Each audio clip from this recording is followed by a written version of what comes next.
West and riding that 10-game winning streak into this series opener with the Angels, the first of 4 this week. And what a weird way it was to extend the winning streak yesterday. Brandon McCarthy just didn't have it, reverting back to his form from last year. But the offense bailed him out. A couple of 2-run homers to cut into the 5-0 deficit. And then wild pitches opening the door for 5 consecutive runs late to allow the Dodgers to take the lead. Cody Bellinger contributed with his second home run of the day. Even Kenley Jansen got in on the offensive effort with the first RBI of his career. Weird game. Joe Davis, Or Hershiser, Alana Rizzo joins us in just a moment. Cody Bellinger, those 2 home runs yesterday. He's named the National League Player of the Week for the 2nd time. Congratulations, Cody Bellinger. You are ridiculous, as in Joe Davis's words. He has absolutely been amazing. When he swings the bat, you never know what's going to happen. But you do know if he gets a hit, which he's had 29 in the last month, it's probably an extra base hit, which he's had 23. The power's there, the base running skills and the defense. He brings a complete game to this Dodger offense and defense and base running and everything that he does. Why don't we say we get you up to date on these Angels? You only see them once a year. They somehow have kept their heads above water, losing Mike Trout for about the last month. They're a game above 500 in a very crowded American League picture. They're very much alive in the postseason picture. Mike Scioscia might get Manager of the Year on a team that's just above 500 until Trout comes back. Maybe they can make a push. Albert Pujols doing a job. But at the core of their offense right now is Cole Calhoun. There's power in his bat, and especially when he's going to the opposite field. He has power to all fields, and he really is the main engine and cog of this Angel offense. Another day, another couple roster moves for those down to Alana. Well, Joe, there are a couple of moves, a couple of additions as far as the Dodgers are concerned. They have recalled right-hander Brock Stewart to get some coverage in the bullpen because of the way that the game went yesterday. They have optioned Ross Stripling down to Oklahoma City, and after a rough outing yesterday, particularly in that 2nd inning, they have placed right-hander Brandon McCarthy on the 10-day DL with knee tendonitis. They have also recalled Trace Thompson from Oklahoma City. Trace Thompson just a .211 average so far in the minor leagues this year, but Dave Roberts said they like the way that he's swinging the bat, guys. All right, Alana, he and the Dodgers will try to support Rich Hill in this one, who faces off with a former Dodger and Ricky Nolasco. We've got the first pitch with a winning streak still alive coming up from Dodger Stadium.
Driving matters. Guess who's getting the loudest cheers these days and introductions at Dodger Stadium? That guy right there, Cody Bellinger, who's making a couple of young kids nights, giving them some autographs before we get this Freeway Series started. The Dodgers 51-26 in first place in the West and with the best record in the National League. Angels coming to town for the first of 4, 2 here and then 2 down in Anaheim later this week. And here is their starting lineup. Cameron Maybin in center field with Mike Trout still on the shelf another couple of weeks. Cole Calhoun is seated up. Albert Pujols starts at first base. Then in the middle, Escobar, Simmons, and Maldonado. And Danny Espinosa starting at second. Eric Young Jr. in left field and Ricky Nolasco, the former Dodger, doing the pitching. Rich Hill pitches for the Dodgers, and you go back to Wednesday in his last start against New York. Second pitch of the game, Curtis Granderson goes deep, and you're thinking, might be another tough day for Rich. But from there, 5 shutout innings, a season high 8 strikeouts. When he throws strikes, he's outstanding.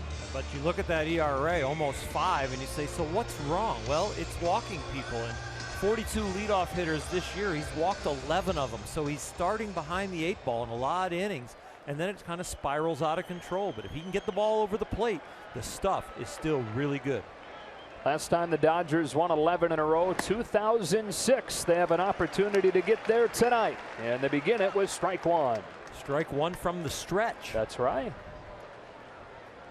So another major adjustment for Hill, whose major adjustment last time was adding the cutter. Quickly 0-2. Simplifying things early and trying to get off to a good start. The search is not over. Never is for any of us. Fouled off. Now he wound up and he threw a breaking ball. Okay, when he's from the stretch, you're going to get a fastball. When he winds up, you'll get a breaking ball. That would not take long to figure out. That's too big a tell.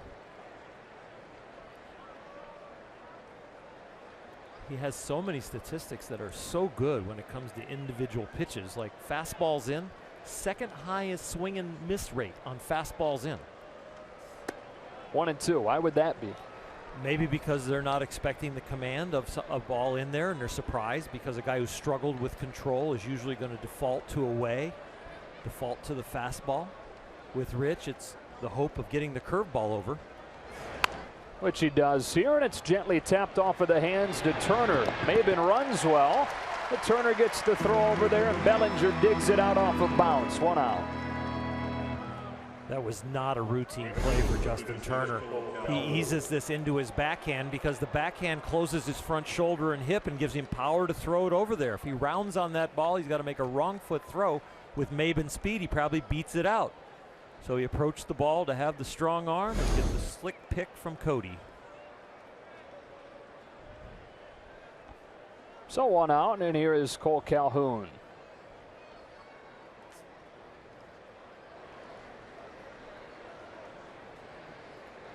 Very quietly, the Angels have won 5 of their last 6 series.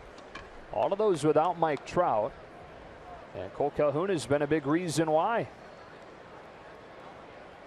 Really rotten first 2 months of the season for him, but hitting .345 in June. Curveball is low, and it's 2-0.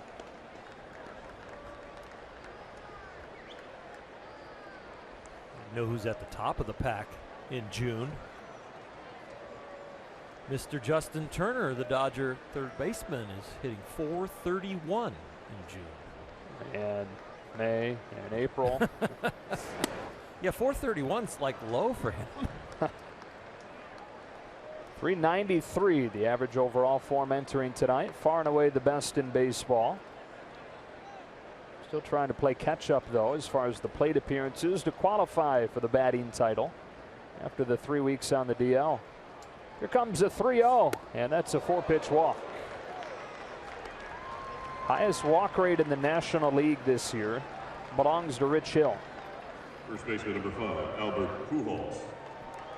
And that's why you know the search is still on for him to find the key to his delivery. You always have your toolbox of what you go to find your rhythm, to find the strike zone. But if the parts are wandering around and you fix one and the others aren't doing the right thing, it's still hard to find it. Now he faces Albert Pujols, a couple guys that went head-to-head for years in the National League Central. When Pujols debuted with the Cardinals, Hill did the same with the Cubs.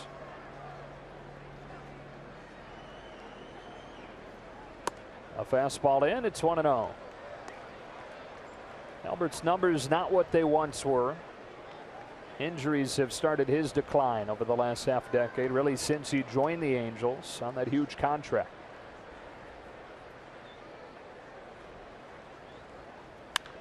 Got under this one. And in right field, Yasiel Puig. 2 gone.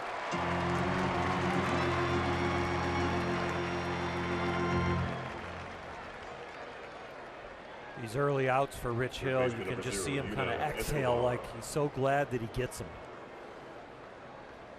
An out is not something that puts him on a roll as much as it makes him feel like he's surviving until he can have enough of them in a row. And you started to see that in the Met outing, his last outing.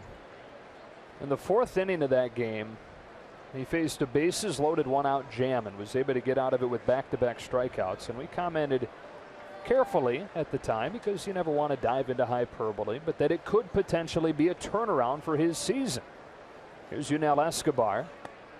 And looks at a pitch on the inside corner for a strike.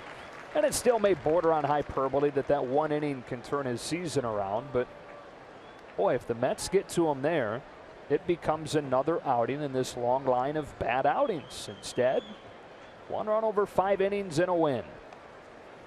I'll tell you what, it's not immediately like ground zero, or it's not the launching pad that you need, but it's a building block, and it's a piece of it. Because when I've struggled for a long time when I was active, you have an outing that just is semi-good or pretty good or real good, and you go, okay, I got to repeat that. And after 2 or 3 outings like that, you start to feel like now I'm getting on a roll. So I think he got a piece of his basement that he could start to build from, the foundation, in his last outing. That's why a good start to this one is so important. Facing Yunel Escobar with a runner at first and 2 gone.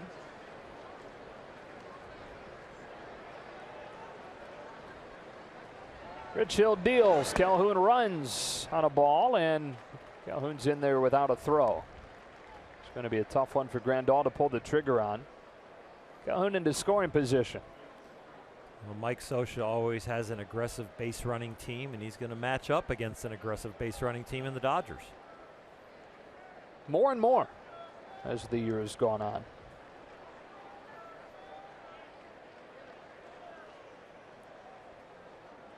Now 1-2. Dribbled up along third. This will be a tough play for Turner, and it sneaks under his glove. So the inning kept alive. It is ruled a base hit, and the Angels are at the corners with 2 out. Yeah, Justin is just trying to make an attempt, and he knows Escobar can run well, trying to do things as quick as possible, and just forgets the ball.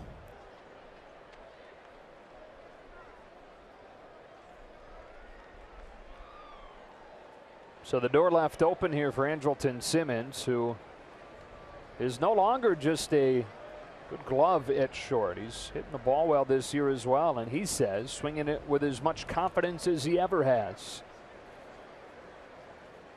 Power numbers for him are up.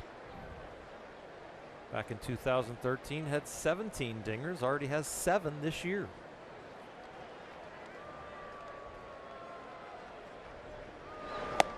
Hill starts him with a strike. This is where Rich has been able to buckle down, even in a year that has been well below the standard that he set last year. Almost untouchable with his back against the wall.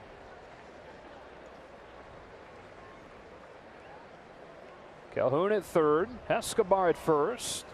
It's 1-1 on Simmons. That's the pitch that frustrates Rich the most. That curveball that was so automatic last year. Throw it for a strike, throw it high with break, throw it low, and walk hitters off the plate. You just can't call on it and just assume it's going to be good. It's foul, and it's 1-2. He's going to strike away from getting out of the inning.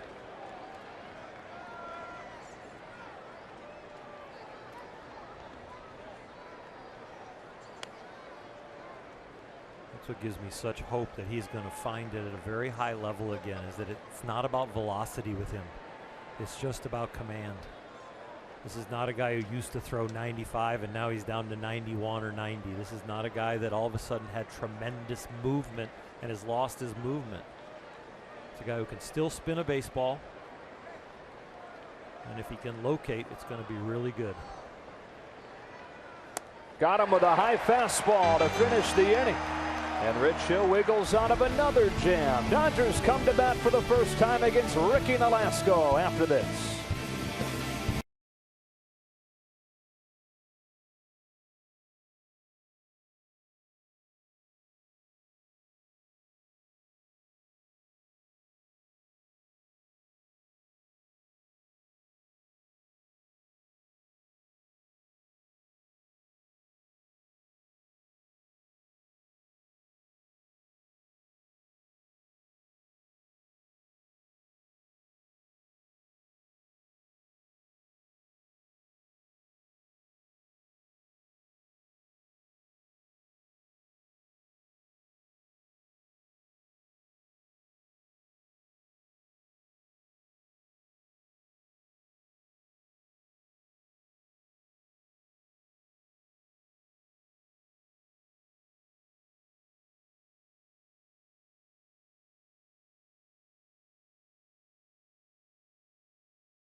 Right now, the Dodgers ready to bat with his starting lineup. Chase Utley leads it off in front of Chris Taylor, then Justin Turner. Corey Seager, you notice, as we get through the first third of that lineup, not in there again. Potentially available off of the bench late to pinch hit. Bellinger, Grandal, and Peterson in the middle. Then it's Puig, then Hernandez in front of Rich Hill. All against Ricky Nolasco, who's from nearby Rialto, California. 34 years old now.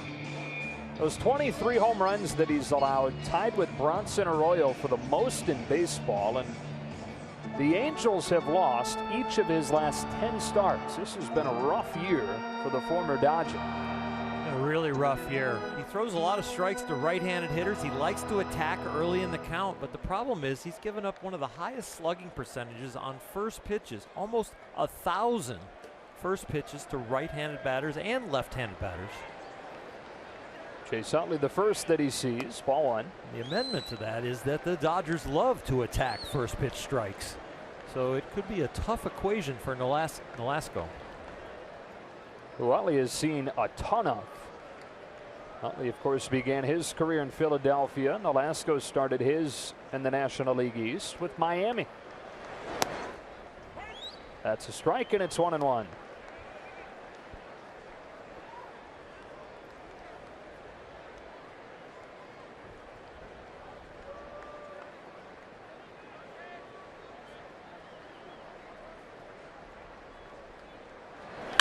Utley drives one to right center field. Cole Calhoun looks back. It's off the wall. Utley on his way to second to start the night with a double.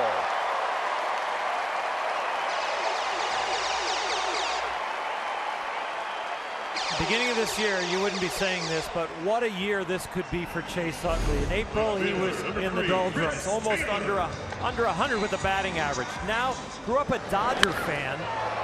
Most of his career in Philadelphia as a world champion, and now winding his career down with maybe one of the best and hottest Dodger teams ever. So the leadoff man in scoring position against Nolasco. And Chris Taylor to the plate.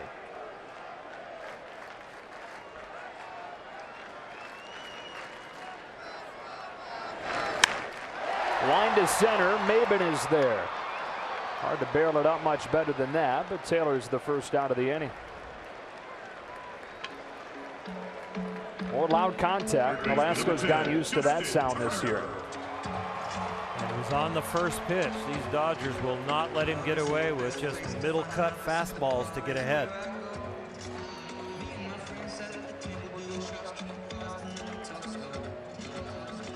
Runner at second, one gone, and it's Justin Turner coming up. 2 hits, 2 walks yesterday, .393 the average.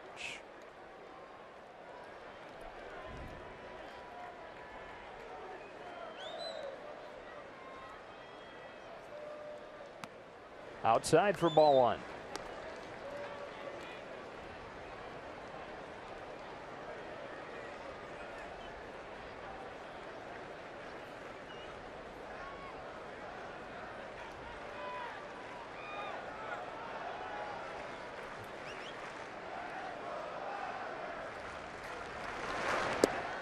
Two and 0. Highest average in Los Angeles Dodgers history entering the All-Star break. Mike Piazza's .363 during the '96 season.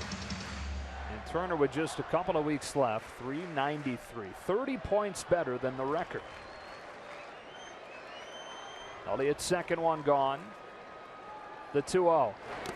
Quickly, 3 balls, no strikes. All-Star break, Justin should be pretty close to qualifying for the batting lead for the league.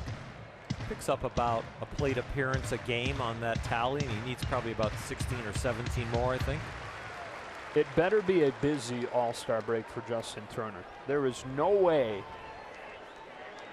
Justin Turner doesn't belong in Miami. He'll have a green light if he wants it. He takes it. Gets under it some, but it's carrying well. Maben is back onto the track with room. Utley takes third, 2 out. Well, there has been no soft contact for the Dodgers. There's 2 out and a man on third. One's a double, one's a line out to center, and one's a warning track fly ball just short of the .395 mark. And now Bellinger.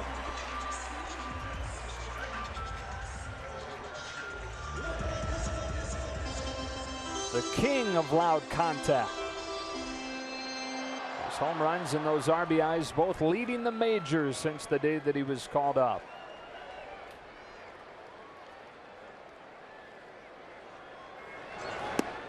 On paper, as ugly of a mismatch as you'll find. The guy that has allowed more homers than anybody against the guy that's hit more than anybody.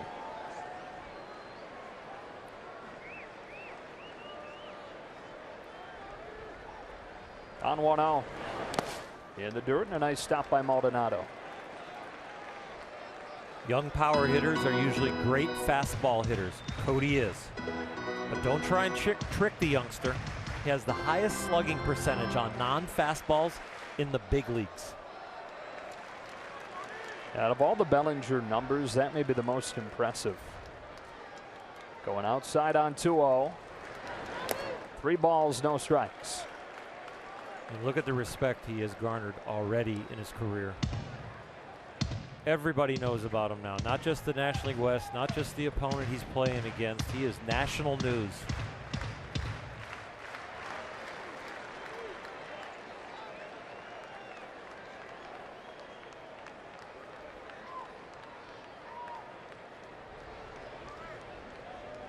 Velasco's 3-0. Taken for ball 4.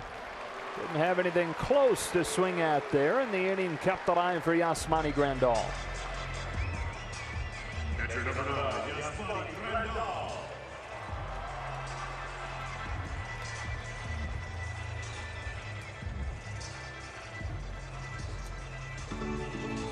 Oh for 5 in yesterday's game.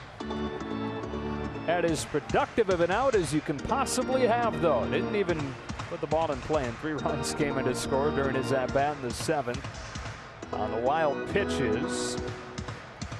You know, it was the first time since 1920 that a team had scored 5 runs off wild pitches in a game. Wow.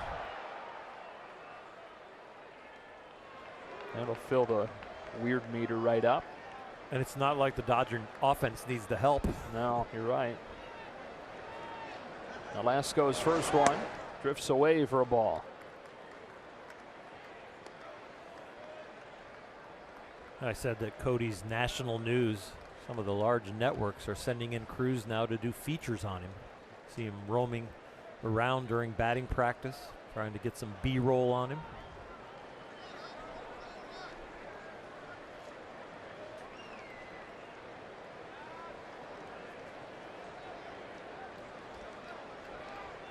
Nolasco trying to do what Hill did and get out of a runners at the corners jam in the first inning.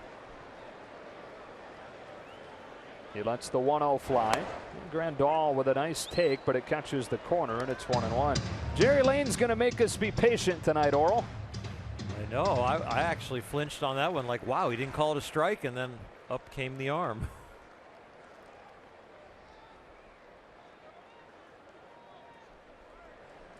The 1-1 in the dirt. Ball 2.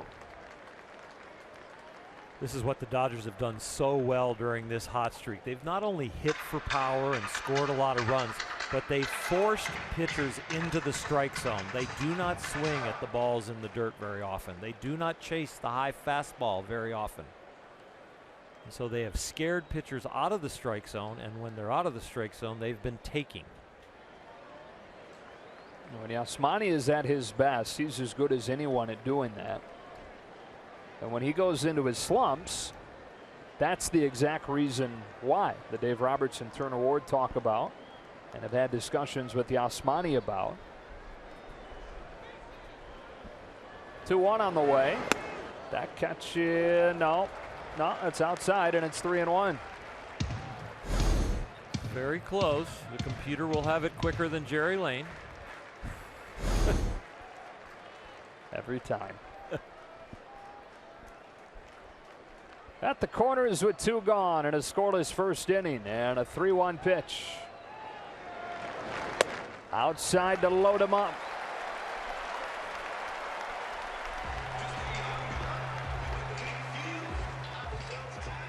"17 pitches, 12 balls already. That is not going to get it done. And in between that, a couple of loud outs.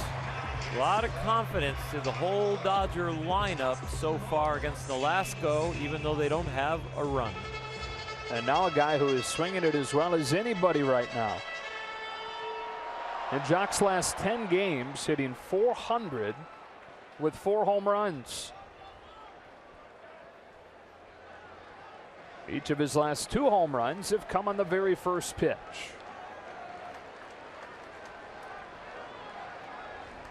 See if Nolasco read that scouting report on him. Strike on the outside corner.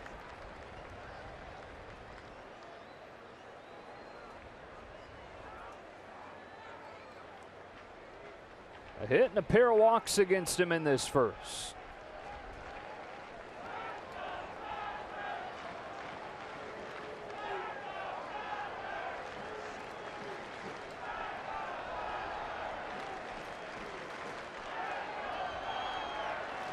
Now with the bases loaded and 2 out, Jock Peterson cuts over an off speed, and it's 0-2.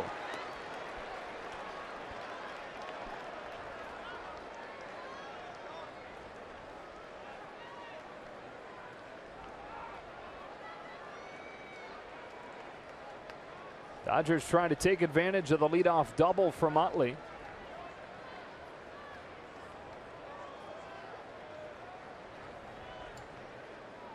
Nolasco home with an 0-2. And the Dodgers leave them loaded here in the first. Both pitchers get out of a jam in the opening inning. On to the second, no score.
Series opener between the Dodgers and the Angels on an 80 to 83 degree night.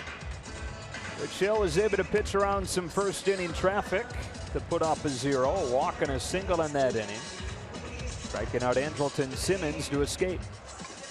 Rick Nolasco did the same, getting a strikeout at Jock Peterson to leave the bases loaded.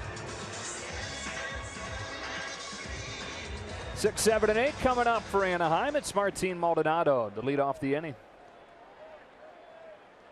He has excelled in his first opportunity to be the featured catcher for a team. First year with the Angels, over from the Brewers, where he had been Jonathan Lucroy's backup for his entire career.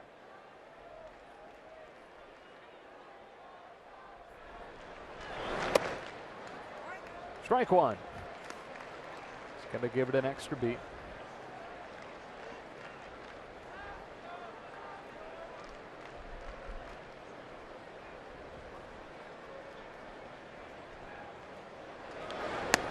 Best curve of the day for Hill, and it's 0-2.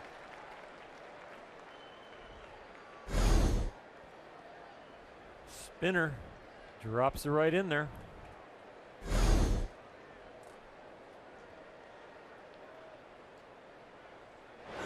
Threw it again and got him to swing over it. 3 pitches to get Maldonado swinging. Take a look at the Audi pitch cast. The second curve ball is really sharp and got great finish. Looks like it's going to end up a strike. Ends up down and in. That's the Rich Hill from 2016. Throw one for a strike. The next one looks the same, but finishes a little further. Now he gets Danny Espinosa, Southern California native.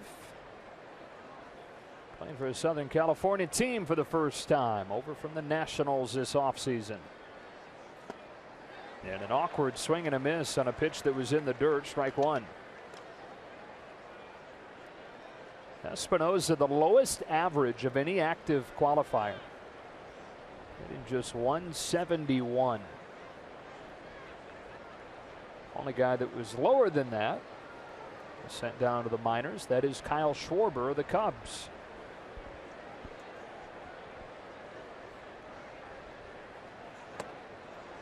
Curve cuts to the zone, strike two.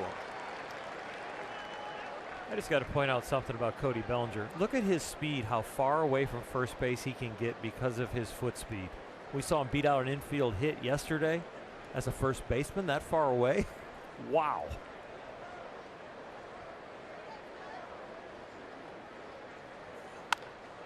Bounce to second. Chase Utley's got it. 2 up and 2 down in the second inning.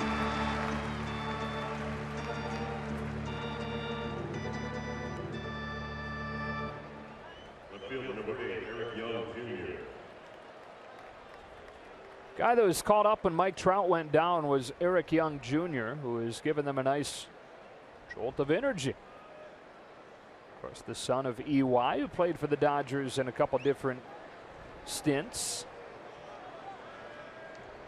Young hitting .289. He's done well on the base paths. He's fit right in. 1-0. If he's anything like his dad, he's a great guy because his dad was a fantastic teammate. Just an unbelievable human being.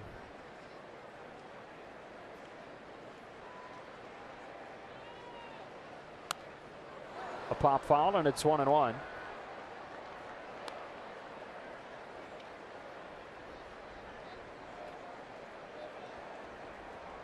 Young, 32 years old now, his 9th year with time in the majors, but he's only played 100 games twice.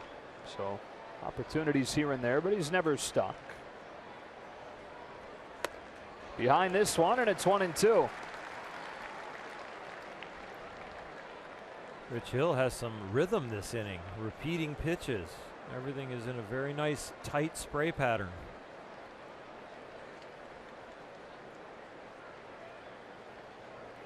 Looking for a 1-2-3 second. And a protective swing from Young keeps him alive.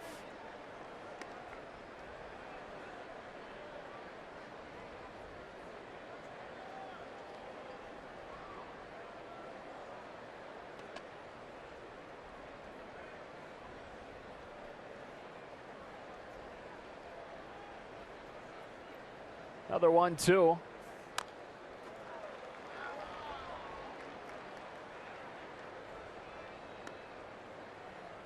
Little hesitation even from Rich Hill right there in the leg kick. Came to the top of his leg kick, almost gave you 2 little tops to the leg kick. Kind of puts himself in the stretch position and then determines whether he's going to go stretch or wind up, and even is altering the leg kick. Good sign of comfort out there. Another curve, and it's flip foul. Yeah, I mean, you don't tinker with that stuff if you're not feeling at least okay.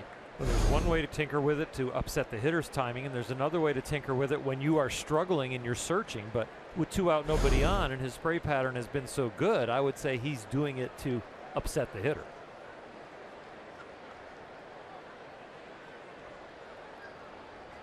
Another 1-2 to Young. There's a fastball up. That's as much of a leg whip follow through as we've seen from Rich in a long time. As natural a one as he has when everything is coming down the hill and it's actually part of the exhaust. A little bit of I'll do it, yeah, style, but a little bit more like he's getting down the hill. Young making him work. Still 2 balls, 2 strikes.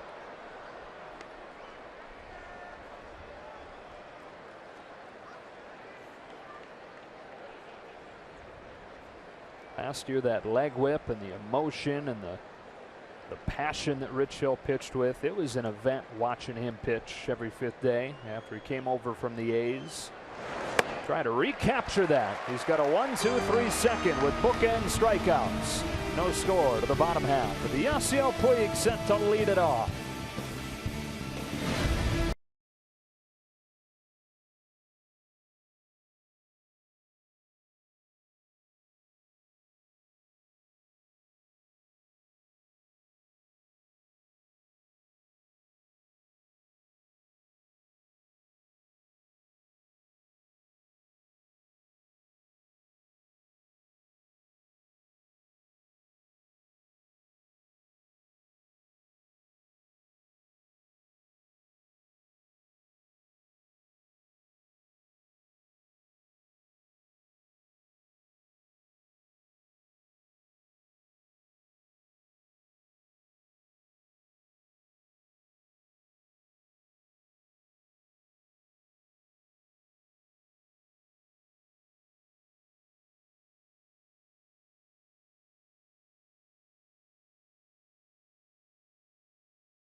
Take a look at the Land Rover Performance Spotlight. Puig's been good lately, and for his entire career, this has been his best month. Career .325 hitter in the month of June. Hitting for power lately as well. Leads off this inning against Ricky Nolasco and takes strike 1. Yasiel in his last 12 games has homered 5 times. And those 14 homers more than he's hit in either of the last 2 years. 1-1.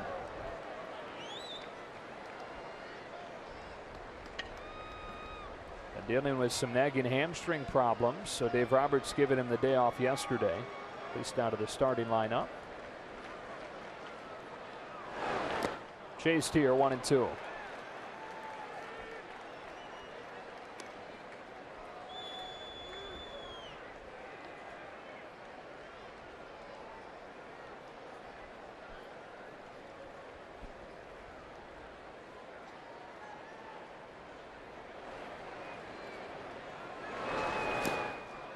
Tried to get him to go again. This time he laid off to even the count up.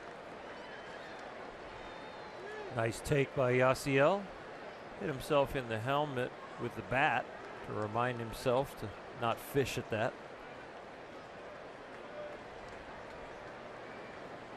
Going back there on 2-2. A bouncing ball to short that Andrelton Simmons fields. Puig the first out. Shortstop, number 14. Yasiel did not bust it down to first, but remember that he probably has permission not to run exceptionally hard right now as he nurses his injury back to health. He's glad to have him back in there. Kike Hernandez getting another start at short with Corey Seager having another night off. It is career high 8th home run yesterday. That's strike one. So he hit a 2-run homer a half inning after he opened the door for 2 runs to score for Colorado with an error that got through his legs. Said it was the first time since he was 11 years old that in a game he's let a ball through his legs. It's eventful that he could remember back to 11 years old. Right, yeah, you know it's a significant moment if he can pinpoint last time that it happened. Said it was just so bright yesterday, and it's always tough during day games seeing the ball off of the bat here. But he said yesterday particularly difficult. Had Austin Barnes starting at second, only the second start there for him, and he looked over and said, "Is it always like this?" Back-to-back outs to open this inning for Nolasco. Number 44, Rich Hill.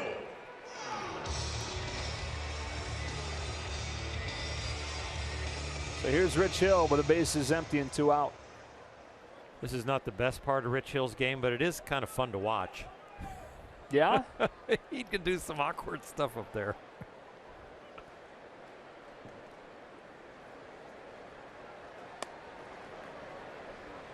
Good eye.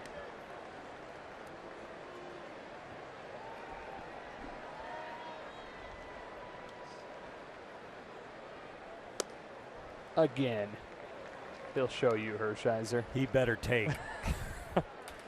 I like it when he does the fake bunt slash and then he does the bunt for a base hit and all the different things. He's a crafty one. Yeah, but he looks like a newborn deer when he's doing it. And I know you only say that because you wouldn't mind telling him that to his face. 2-2. That was pretty athletic. Give him an A for effort. There's a hitter right there.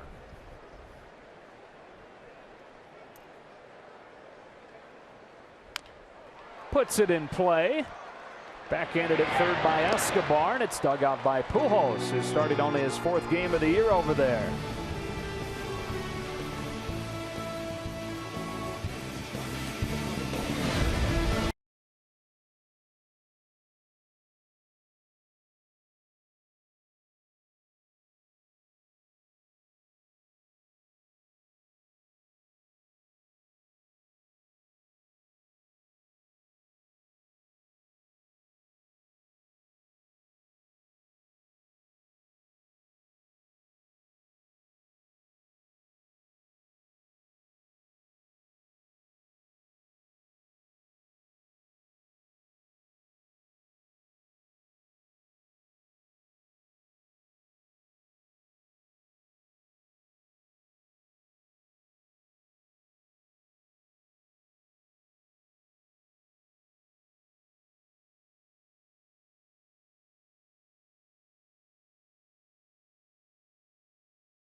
It has been so far for the 21-year-old rookie Cody Bellinger. Of course, Dodgers fans know how exciting it has been since he was called up on April 25th, but others are recognizing it as well. For the second time in 2 months, Cody Bellinger has been named Major League Baseball Player of the Week in the National League. This tweet earlier today from the Major League Baseball Players Association.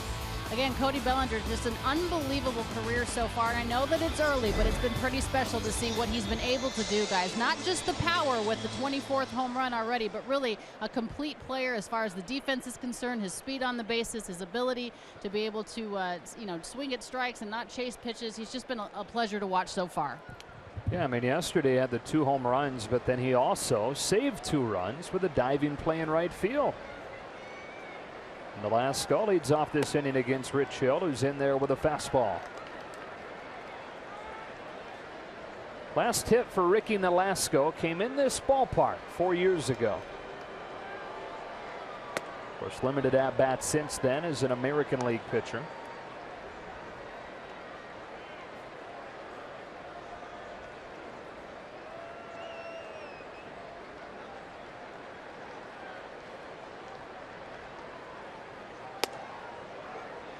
Two and one.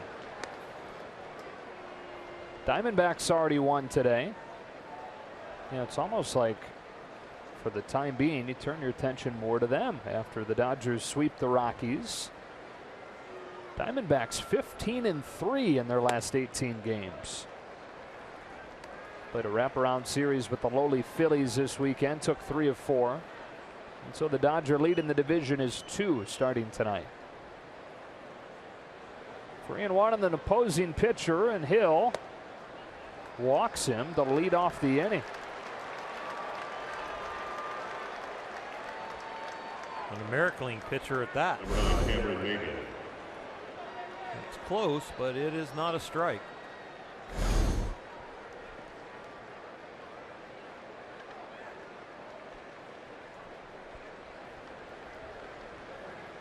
So back to the top, second time through for the Angels. Here's Cameron Maybin.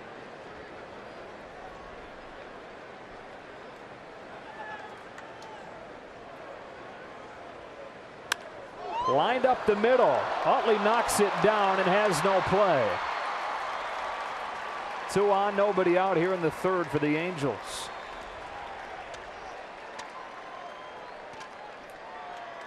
Face might have caught that off the deflection and into his face. The ball is just absolutely ripped. He scrambles for it, but not in time. If he'd have made that play, it would have been absolutely amazing.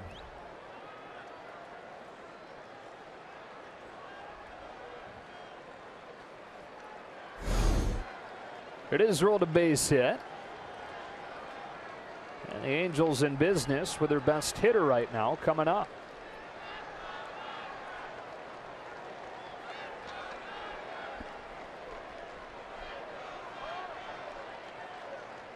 Hill to Cole Calhoun. Ball 1. Calhoun was hitting .207 when Mike Trout went down at the end of May. Hitting .345 so far in June.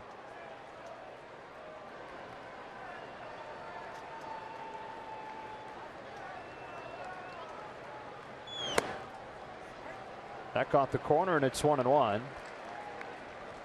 The Angels, believe it or not, are scoring more runs without Mike Trout. How do you explain that? He's one player, and a lot of guys got hot instead of just having their best player in the lineup. Everybody else gets to play.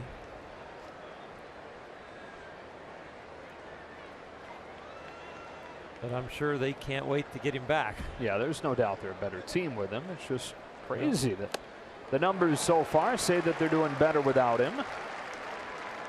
You know, ask Mike Scioscia, how do you explain that? And he said, look, it's a cyclical thing where there were guys like Cole Calhoun, guys like Cameron Maybin and Yunel Escobar who have recent track records as hitting that weren't. And it just corresponded with when Mike Trout went out that those guys got hot. It's not like you flip a switch and say, okay, Trout's gone, I'm going to start hitting now.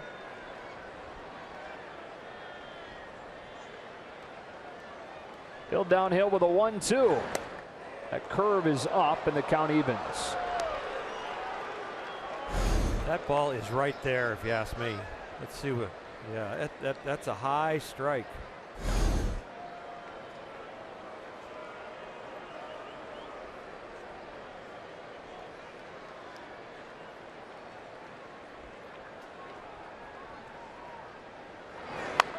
Off the end of the bat to third.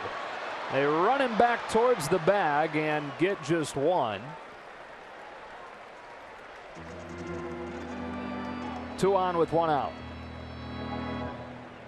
You're not going to get 2. At best, you start running him back to second, and maybe you can get the force out on the runner Maben coming from first to second. That doesn't work out because Maben gets there in a hurry, and there's really nobody behind Justin. Rich Hill really had to cover third base. If Justin would have made the throw for the force, Hill would have needed to cover third because it was wide open. It's a pretty heady running play by Ricky Nolasco, who's on the bases about once a year as an American League pitcher, to back up and avoid the tag and keep the Dodgers from even thinking about turning 2 or even 3. So 2 on with 1 out, and it's Albert Pujols.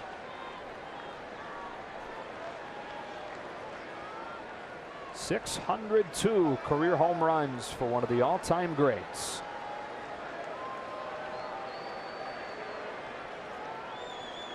Hit number 600 a few weeks ago in Anaheim was a grand slam off of Irvin Santana of the Minnesota Twins. Became the 9th player ever to hit 600.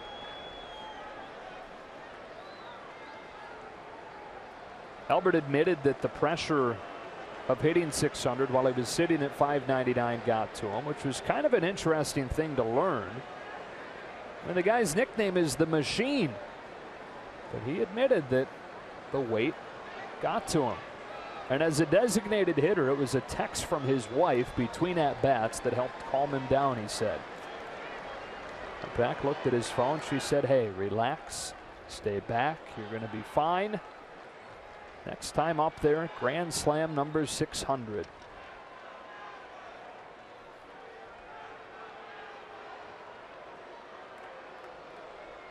She's now opening a batting school.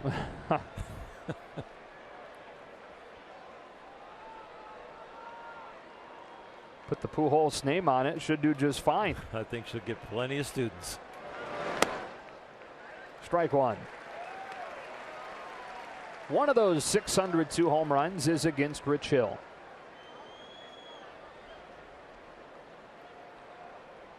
One of those home runs this year is often a left-hander. The rest of his home runs are all off righties. Struggling against lefties this year is Albert, only hitting 180.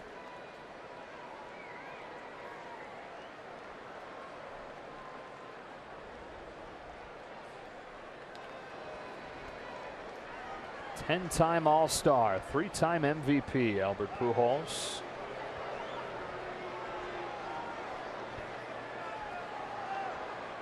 Sixth year with the Angels, 17th year overall in the majors. Batting with Maben at second and Calhoun at first. Looking at a curve, called a ball. It's 1-1. Those are those kinds that just wrap around the plate.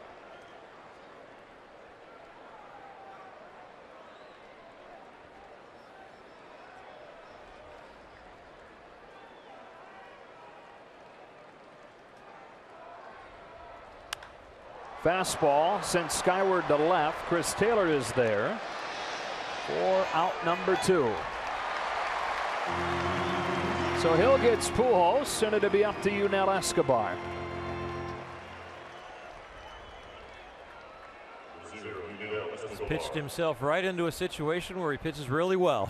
2 outs with runners in scoring position. Maybe you should just walk a couple guys on and then go from there. Easy.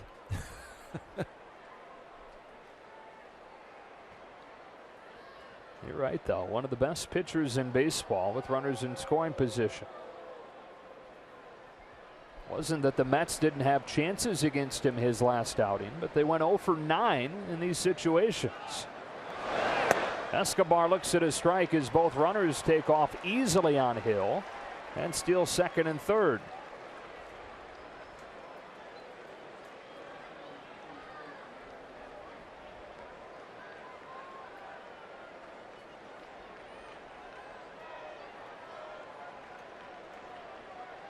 Escobar has one of the two Angels hits, a single in the first.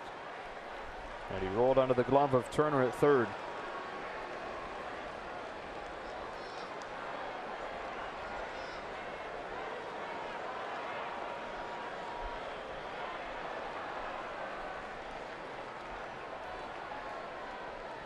Escobar jams one to right center field. Puig on the move, won't get there. The Angels have taken a 2-0 lead on a 2-out single from Yunel Escobar.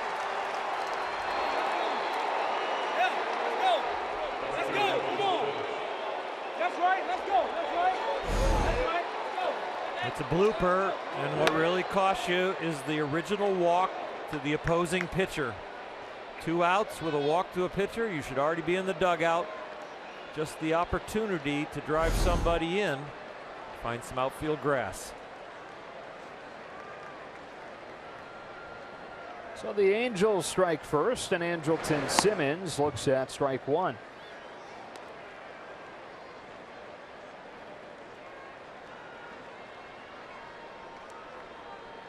Angels trying to win 3 in a row for the first time in more than a month. Been right around 500 all season. There goes Escobar. Pitch thrown down in time, and the inning is over. Chase Utley does well to pull that high throw down. But Escobar with a 2-out, 2-run single to the bottom of the third. It's 2-0.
In the official MLB.com Home Run Derby game on the App Store and Google Play.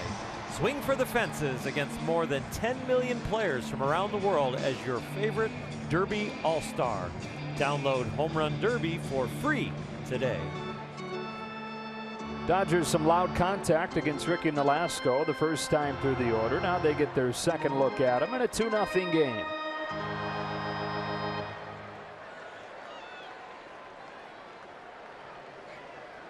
Chase Utley to lead it off.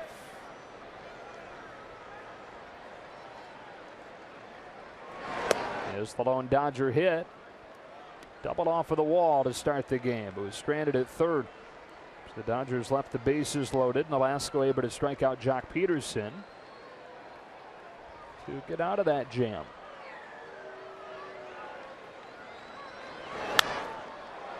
Flight off the end of the bat into short left field. Eric Young a long way to go, and he makes the catch.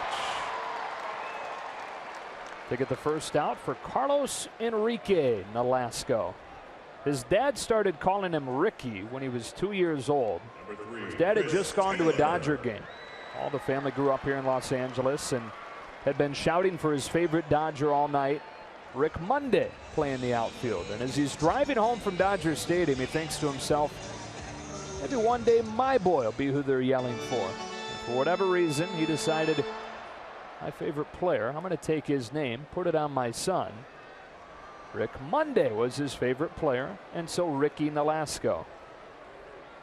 Carlos Enrique, but it's gone by Ricky. Strike one on Chris Taylor. So it was a dream come true for the family in 2013 when he pitched here. Acquired in early July. Had dozens of friends and family at every start that he made here. They even traveled to watch him in the National League West on the road. Magical start for him. He was 8-1 with a 2.07 over his first month and a half, 2 months with the team. Taylor swats a base hit into left center. Maben over to cut it off. Taylor's headed for second. The throw is not in time.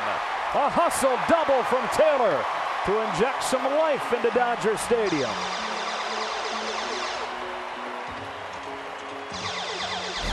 Do not assume anything with this Dodger team. Well, maybe you can assume they're going to hit a home run tonight, but don't assume they're going to stop at first base. Chris Taylor right there from the first step, and he isn't even looking at a coach. He is reading that himself and saying, I can make it.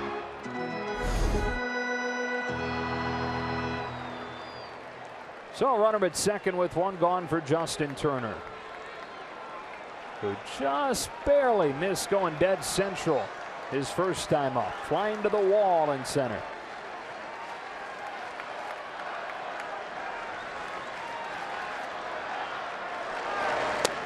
Slow curve, strike one. After that fantastic start for Nolasco and Dodger Blue, he really faded down the stretch. 3 bad starts to finish the regular season. And then a loss in Game 4 of the National League Championship Series against St. Louis.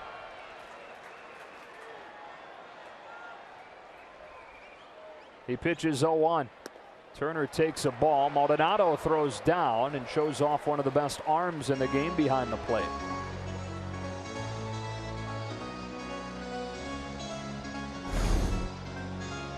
This is a very strong arm and a snap throw. You see this a lot backdoor at first base on runners. Rarely do you see it at second base. Usually only in a bunt situation somebody gets caught hanging out there.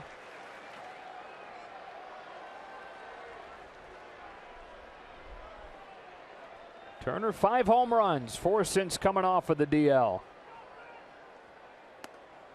That's outside. He's ahead 2-1.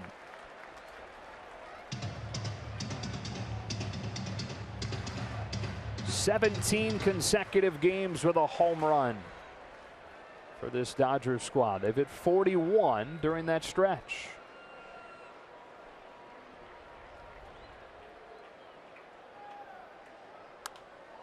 That tail back into the zone, and Turner hit it foul, 2-2.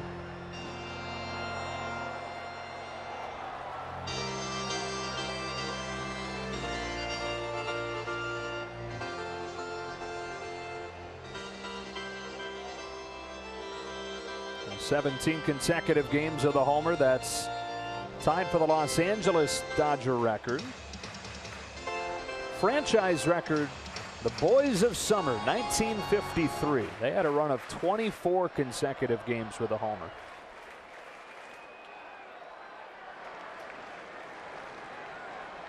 A 2-2 to Justin Turner.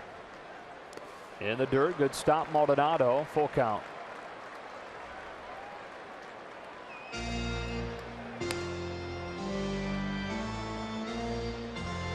Dodgers second in the majors in home runs this month. The Angels without Mike Trout. Down to the bottom of baseball.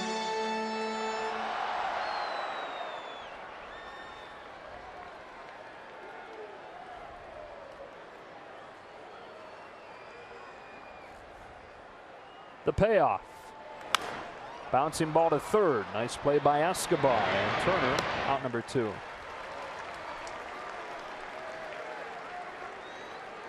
So here comes Bellinger. Number 35, Cody Bellinger.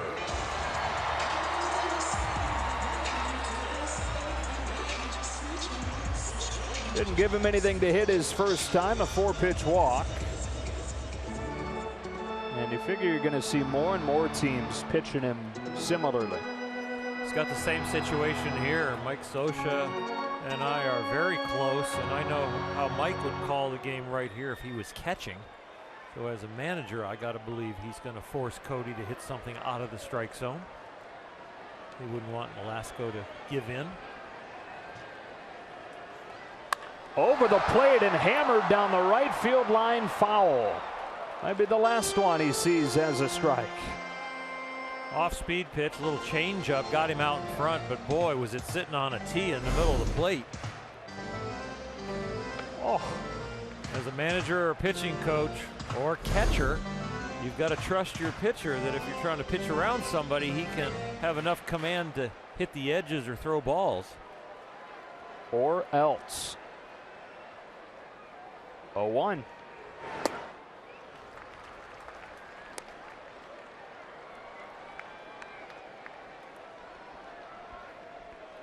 Bellinger in his last 15 games hitting above 350.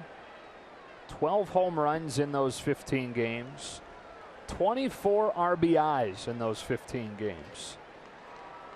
Taylor at second and 2 out. The 1-1 is swung on and missed for strike 2. Well located fastball right there. When Cody first got here to the big leagues, that's where they pounded him in there. He moved off the plate about 3-4 inches and started to cover that pitch. People weren't able to go in there as much. The 1-2. Down and away, 2 balls, 2 strikes. Maldonado has a tendency to give deep targets. When he is really overemphasizing a target, it seems like the pitch is going to be opposite of that. Twice he's gone fastball up, big exuberant target up there, then thrown breaking balls low. He's a fun guy to watch, Martin Maldonado. A lot of confidence back there. A lot of ability.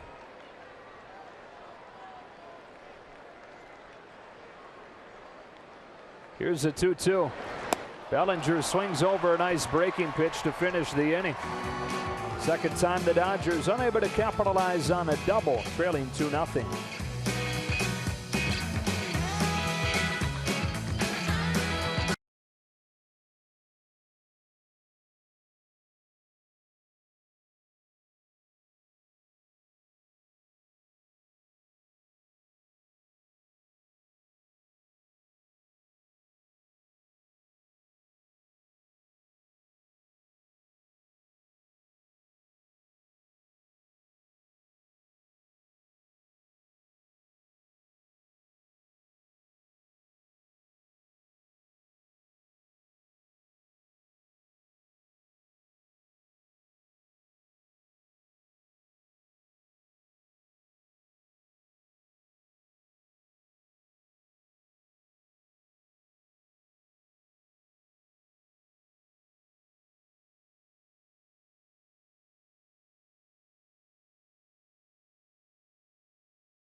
Rebel. Experience the power and toughness of Ram at your local dealer. And by Jack in the Box. Come try the new sweeter spicy barbecue bacon cheeseburger and chicken sandwich. Limited time only. Back in Los Angeles, heck of a crowd on hand for the series opener between the Dodgers and the Angels. Load up that Dodger dog. Would you like a Dodger dog with your ketchup? I like mustard and onions on my Dodger dog. You weren't watching the monitor. You didn't get my joke. I'm sorry. She's got a lot of ketchup on there. I can still comment that I like mustard and onions. You can. You now are Andrelton Simmons taking ball 1. And you're right, I wasn't watching my monitor. I was trying to look something up on Rich Hill.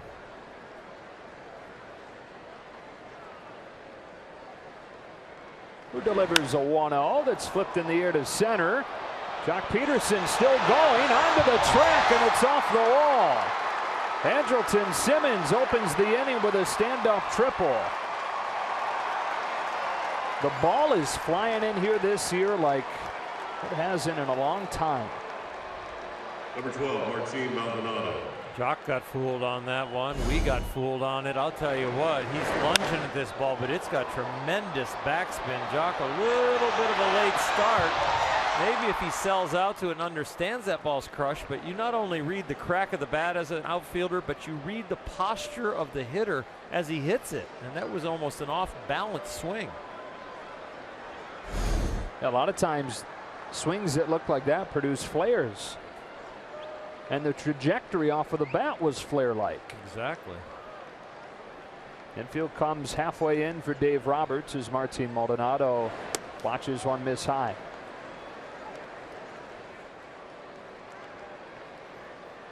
Angels trying to be the ones to spoil the Dodgers winning streak, which sits at 10. Last time they won 11 in a row, 06. That's caught at third by Justin Turner. Hot corner for a reason. Infield halfway in to keep the Angels from going on contact. And this is a Volkswagen replay as Justin captures this ball with a little backhand. Glove on the left side, line drive on the right. Very quick reactions. Saves a run. And now if Hill can get Danny Espinosa, who is the worst qualified hitter in baseball so far, he's got a chance to get out of this inning after the leadoff triple from Simmons. Strike one, challenged him with a fastball. Infield pinched all the way in now. So halfway with no out, one out, they'll probably go on contact. So you want to get the ball a little sooner, lose a little range, increase the hitter's batting average, but take the risk to cut down the run at home.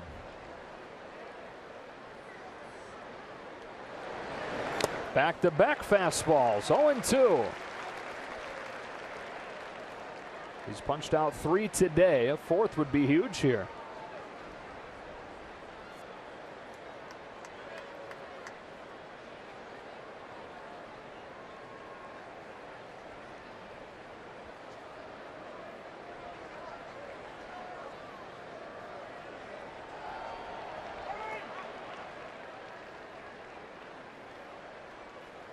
Simmons can run at third, so even if you get a ground ball at you in the infield, you want to charge it.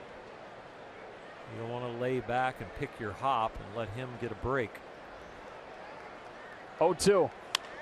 Driven to left center field and deep. Chris Taylor's back onto the track with room, but it will bring home Simmons, and the Angels lead 3-0. So Espinosa able to elevate with 2 strikes and pick up an RBI. Eric Young Jr.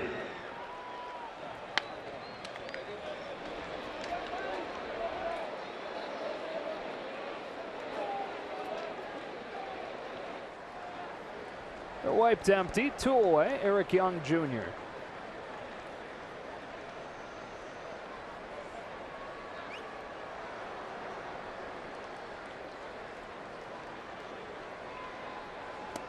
Breaking ball, strike one.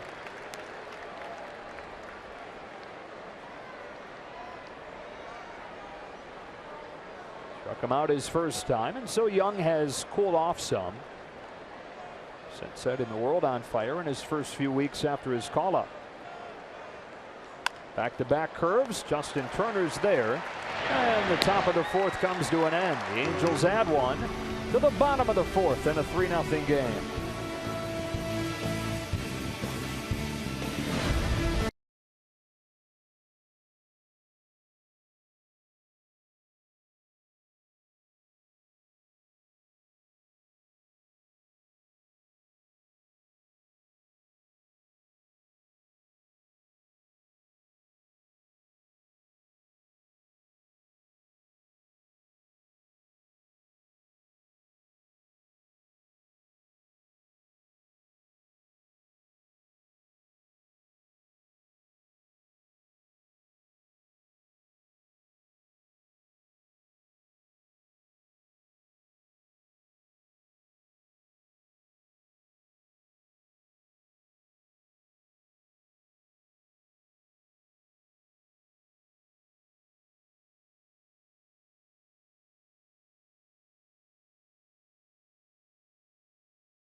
To you by T-Mobile.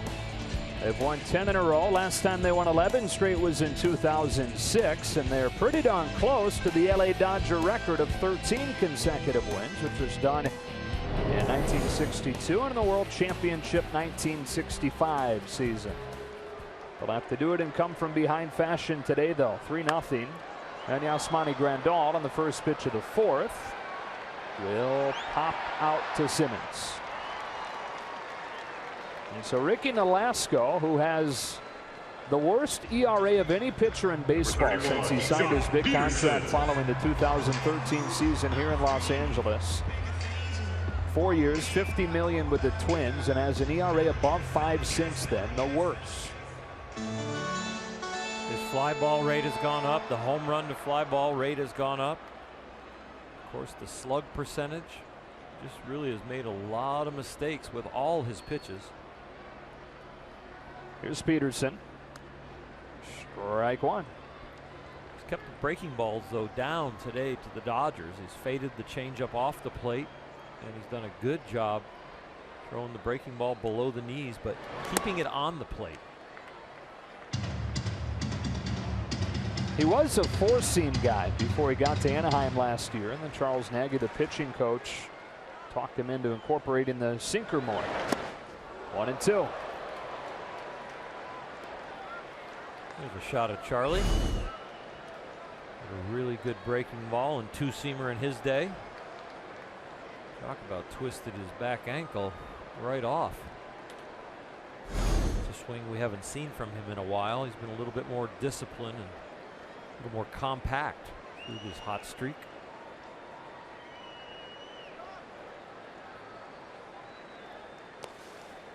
Curls around his feet. 2-2.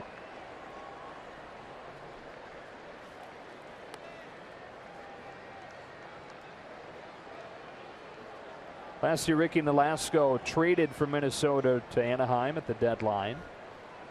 Had an ERA above 5 for the Twins, but was pretty good. And a dozen starts for the Angels. Peterson hits a high drive to right. Calhoun back onto the warning track.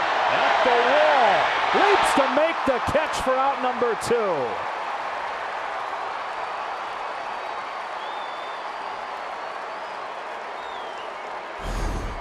Does cool off here a little bit when the sun goes down. This is a very hot day in LA, and you think this ball should just be on a cushion of air and fly out of here. Jock must have not got all of it. There is no breeze coming in from right field at all. Flags are blowing straight down. Calhoun with just enough glove and height and jump to get it. What do you think? 10 inches?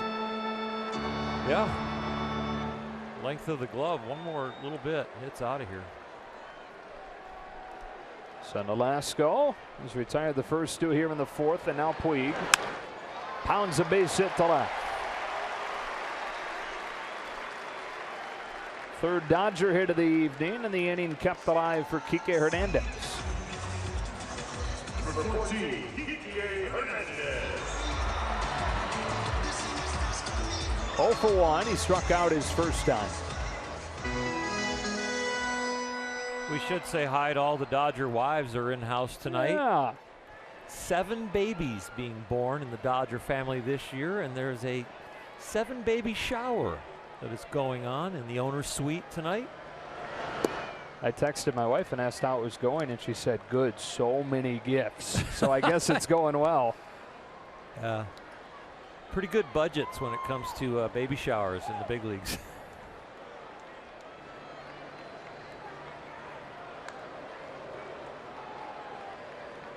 That'd be a good trivia question to tweet out to see if everybody can name all the pregnant ladies. I don't know that all 7 are public. They may be. Uh-oh, I bet I just broke some news.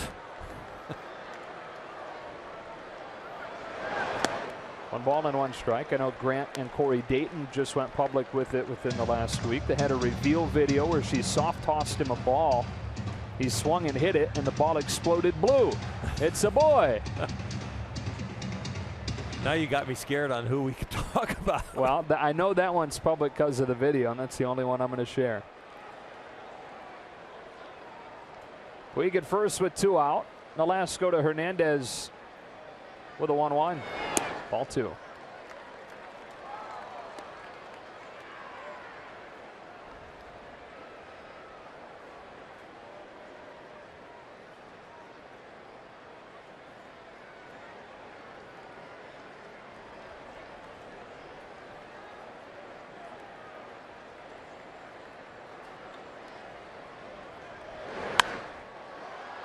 Down the right field line to the seats. 2 balls, 2 strikes.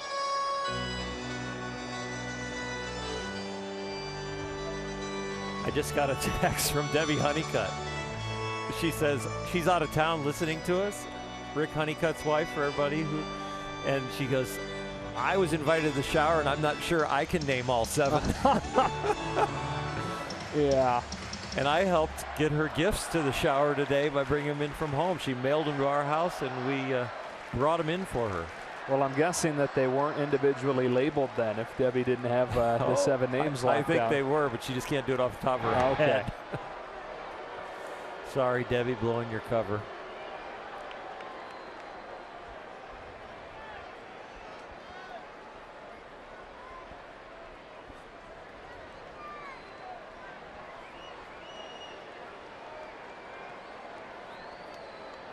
Comes a 2-2.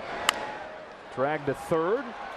Escobar goes to second to finish the Dodgers off in the 4th. On to the 5th. 3-0.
His 5th inning of work in game 1 of what is a 4-game series with the Angels of Anaheim. Of course, the first 2 here and then 2 on Wednesday and Thursday in Anaheim. And there has been a change in the rotation as far as the series is concerned. Kenta Maeda still goes tomorrow, and then Hyunjin Ryu will pitch on Wednesday.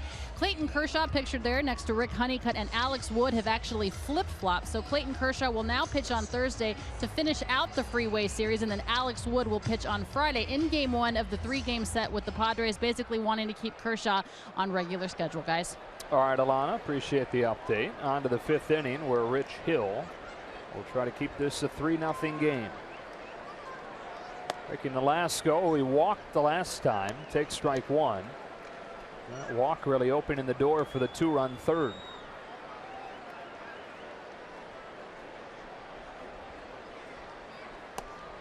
One and one. I know Rich Hill's down 3-0, and I know it looks bad that he walked the pitcher and then gives up the stolen bases where it looked like the Angels just swiped it off of him. But he's throwing the ball much better compared to other starts.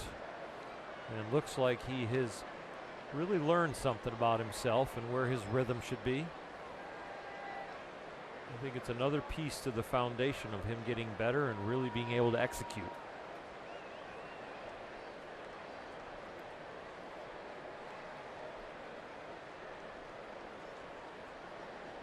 A 1-2. Big curve, misses. 2-2. It's a close one. Very close. Velasco hits a fly ball to center. The Jock Peterson will settle under for the first out of the fifth. After his debut season, Dave Roberts was awarded the National League Manager of the Year, and he can be here on July 6th when the Dodgers host the Diamondbacks and get this unique bobblehead showcasing the award courtesy of Farmer John. For tickets, go to Dodgers.com/promotions. That's the first Dave Roberts Dodger bobblehead giveaway. And that series shaping up to be a big one with the Diamondbacks still hot.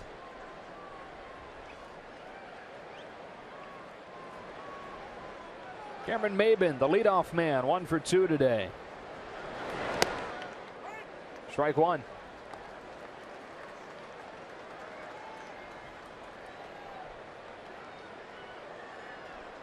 Hill in his second season with the Dodgers.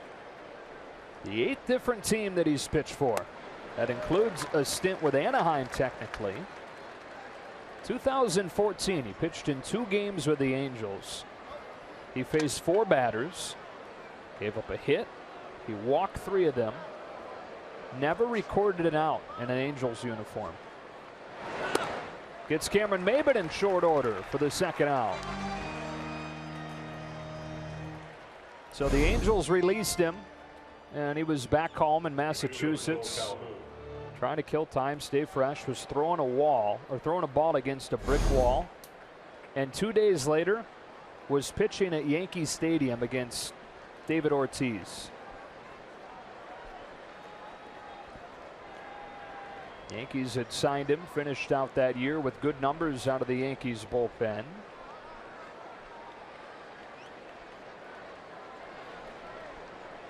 Here's Calhoun. Turns this one around to center. Jock Peterson is there. That's a quick inning for Rich Hill, who is prepped to pitch into the 6th for the first time this year. See if the offense can get it going.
Dodgers baseball on Sportsnet LA is brought to you by your Southern California Toyota dealers. Get the Toyota truck of your dreams at Toyota's Summer Drive Sales Event. This is a shot from the Polo Grounds on this date in 1944. They played what was called the tri-cornered baseball game. You ever heard of this one, all? I have not. So it's Major League Baseball's first, and to this point still only, 3-sided game. Rich Hill leads off this 5th inning and drives one foul against Ricky Nolasco, strike one. The 3 New York teams, so the Dodgers, the Giants, the Yankees, they all faced each other, and I guess it was round robin style. Each team would play 2 innings and then rest. and so would play 6 innings total as Hill bunts through it, falls behind 0-2. Sports writers came up with the idea, and then they brought in a Columbia University math professor to design kind of how it would work, how the scoring would work. Dodgers won 5-1-0. Hill strikes out to open the 5th. Yankees had 1, Giants had 0. And the Dodgers in their 6 innings on the field scored 5 runs to win the tri-cornered baseball game. Biggest deal was that all proceeds went to war bonds. This was during World War II, and they raised $56 million. A lot of that came from the city of New York. Tri-cornered baseball game, June 26, 1944. The only day where the Dodgers beat the Yankees and the Giants. Third trip to the Dodger order now. Chase Utley is 1 for 2 with a double. In between pitches, or we get a foul ball. Mm-hmm. I want to take a look at the lights at the Polo Grounds. Oh, yeah. Wow. That was like dangerous. I think it's just, we're just seeing 2 light towers. I'm not sure there's any lights in the outfield. That looks pretty dark out there in right field. And then, now you get to play in this. Big difference. I would have liked to pitch back then. It reminds me, I was talking to Adrian Gonzalez when he came up from his minor league rehab. It was the first minor league rehab of his career. And he said, "You are literally back under the bright lights here." He couldn't believe how bad the lighting was in the minor league ballpark. Pop up and left. Eric Young. Well, expensive to put them up and expensive to leave them on. Minor leagues don't always have that kind of budget.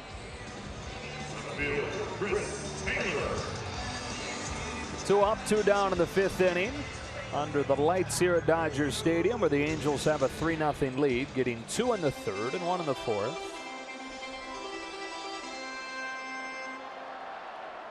Dodgers left the bases loaded in the 1st inning, and they left Chris Taylor, who bats here, stranded at 2nd after his 1-out double in the 3rd. Off speed, strike 1.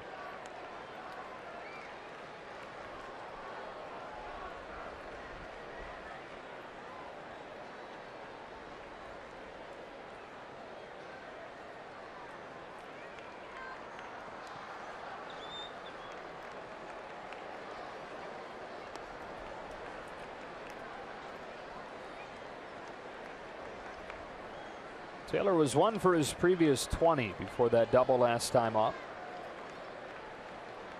Dodgers trying to get him going again. Hitting 2nd tonight with Corey Seager again resting that hamstring.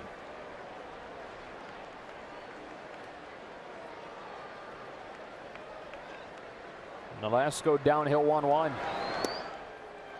That misses. Ball 2.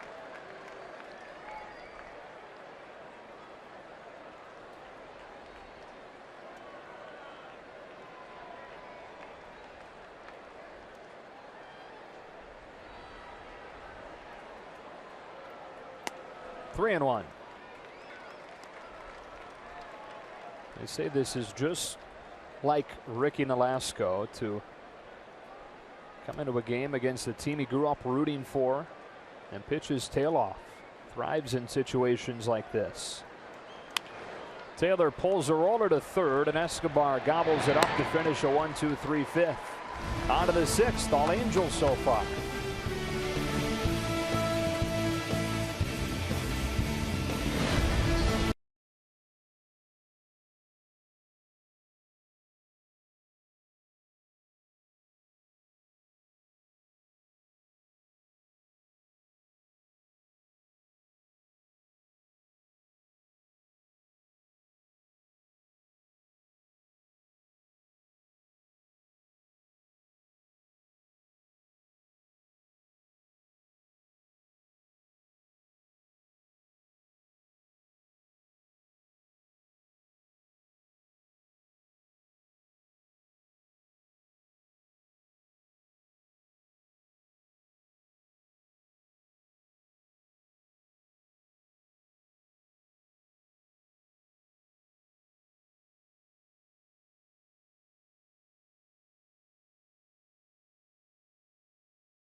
2 in the third and 1 in the fourth for the Angels. They lead the Dodgers 3-0 on to the 6th inning.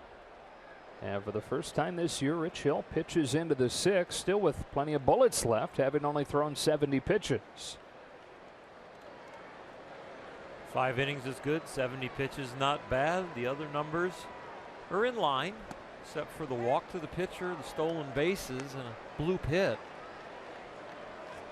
The bulk of the work has been exceptional. Just a few mistakes that have let the Angels on the scoreboard. Pujols grounds it foul, and he's behind Hill 0-2. Hate to say it, but overall, this is one of Rich Hill's best outings of the year. And that's where he's trying to build from, that what the rest of the other outings have looked like. Back-to-back outings where he has an idea where the ball's going and how to get somebody out.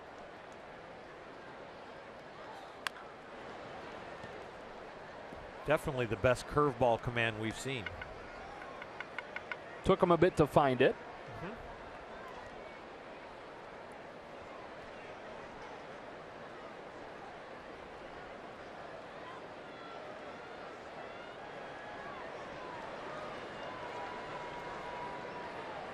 Pujols, Escobar, Simmons for the Angels here in the 6th. Hill pumps an 0-2 and a fastball up, 1-2.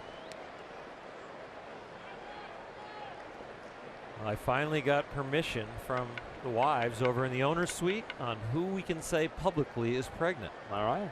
You know what? You're the play-by-play guy, oh, so I will let you do it. Pujols hits a rising liner to center. Back goes Peterson with room. All right. The Grandals are having a baby. Yes. The Casimirs are having a baby. Congratulations. Scott's making his first rehab start tonight, by the way. 3 innings he's going to go. I think 45 pitches. The Avilans are having a baby. We mentioned the Daytons having their first. And the Ethiers having their 4th. Well, congratulations to all of them. It is a happy night. And to the 2 not yet public. Congratulations to them too.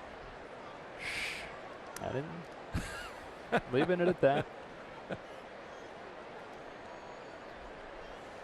The days of social media. I can't believe it hasn't leaked out. It will. Yunel Escobar fouls off the first one.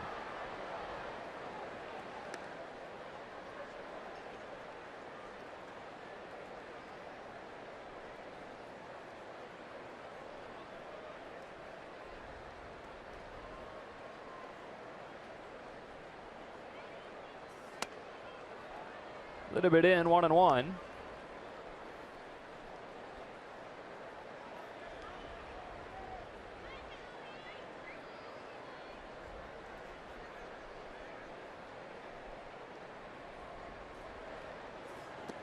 Swings over a breaking pitch, falls behind 1-2.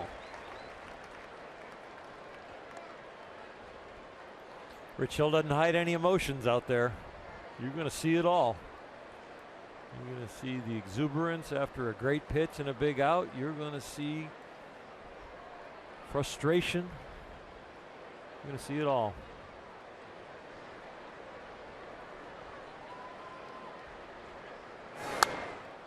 He's retired 7 in a row since the leadoff triple from Simmons in the 4th.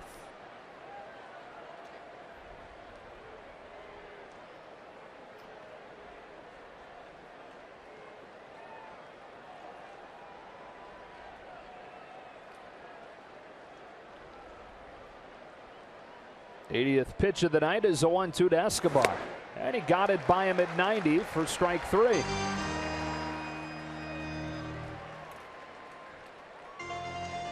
Take it slow with Kona, but the pitch wasn't slow, 90 miles an hour, but take a good look at it. Kind of quick pitched him a little bit, so we needed it in slow-mo to catch that delivery. Strikeout number 5 for Rich Hill.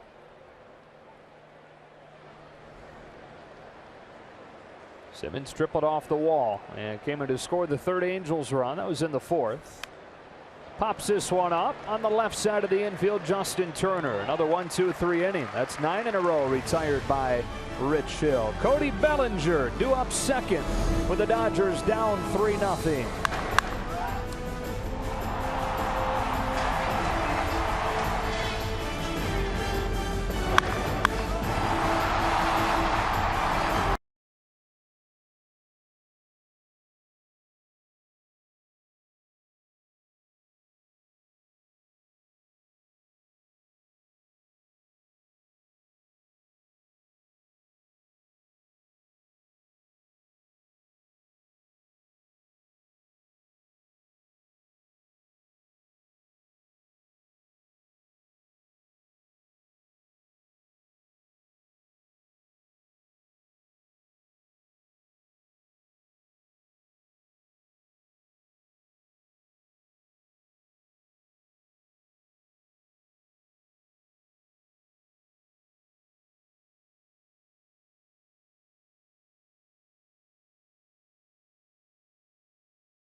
Bottom of the 6th inning. High.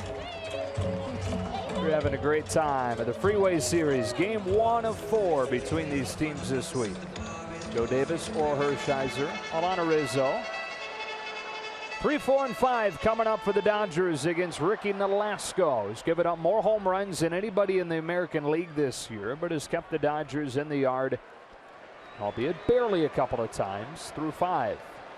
Turner pulls the first pitch that he sees on a bounce to Escobar, 1 out. And as Cody Bellinger comes up, we look at the Coors Light cold hard facts. 24 home runs. He's the youngest National Leaguer ever to hit that many before the All-Star break. Go back to 1953. Eddie Matthews, the 27 for the Braves. Bellinger in some pretty good company with a Hall of Famer in Matthews and 2 future Hall of Famers in Pujols and Miguel Cabrera.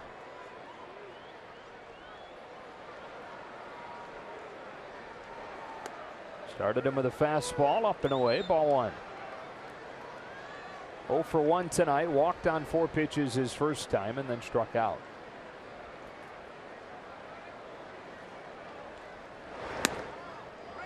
One and one. It was quite a list. Eddie Matthews ended up with over 500 home runs. Albert Pujols has over 600 home runs.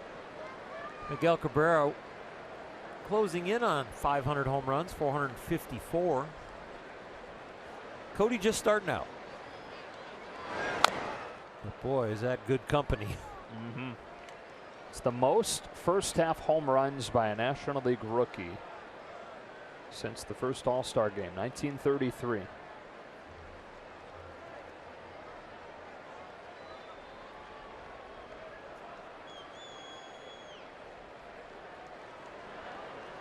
Nolasco brings him a 1-2. Bellinger takes strike 3 on a tailing fastball, 2 out. That was the best pitch of the night for Nolasco. That 2-seamer running back in there. His first attempt, they've really made it that to throw it for a strike. Most of the time they've come in there to lefties to go up the ladder. Just a show pitch. That was outstanding. Base is empty, 2 outs. Here's Grandal.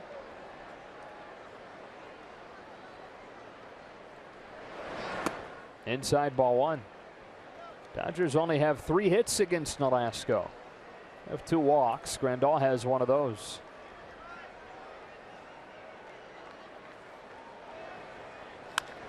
Off the end of the bat, into center. Cameron Maben completes another 1-2-3 inning.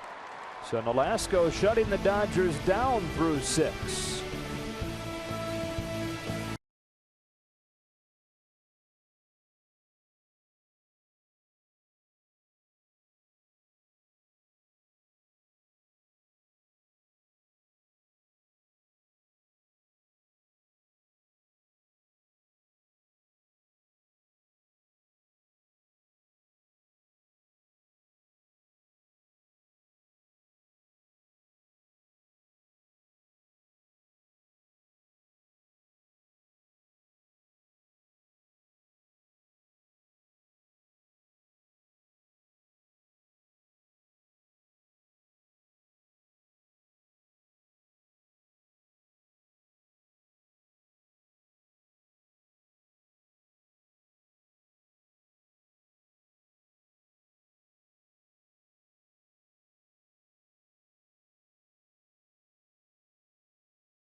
Thursday on an all-new Backstage Dodgers, Cody Bellinger takes part in a wiffle ball game for the Dodgers play ball youth event. Wonder how many big flies he had in that. Plus, Andre Ethier is mic'd up in the dugout during the Dodgers-Mets series. Don't miss Backstage Dodgers, presented by Hankook Tires, Thursday after the postgame on Sportsnet LA. Ricky Nolasco's gotten Bellinger on strikes each of his last 2 times up there. And has shut the Dodgers out through 6. 7th inning, 3-0. Martin Maldonado leads off against Rich Hill, who hadn't even pitched into the 6th in a game this year. On the first pitch of the 7th, he gets strike 1. What's been different tonight in your eyes on Rich Hill? Command. And command with confidence. Like, not only the fact that he can throw strikes, but he's actually making pitches. So it's one thing to be able to throw a strike. It's another thing to be able to throw it where you want to. And he looks like he can repeat his delivery and put the ball where he wants it.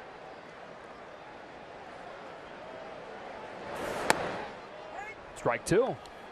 The new pitch, the cutter right there, breaking that out. Used that in his last outing in the 1st inning to find his release point. Hit some difficulty early and just brought that one out of his back pocket, something he's really never used, and helped him out.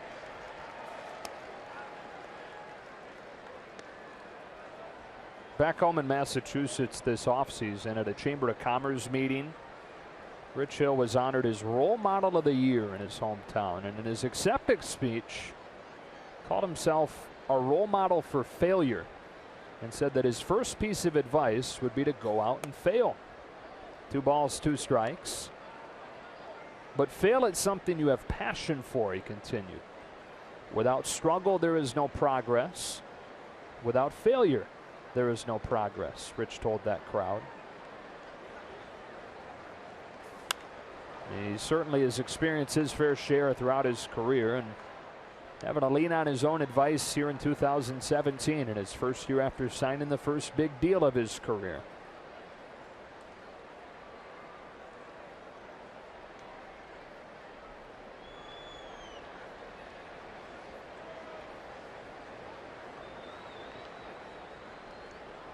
Here it comes with a 2-2. Maldonado barely stays alive.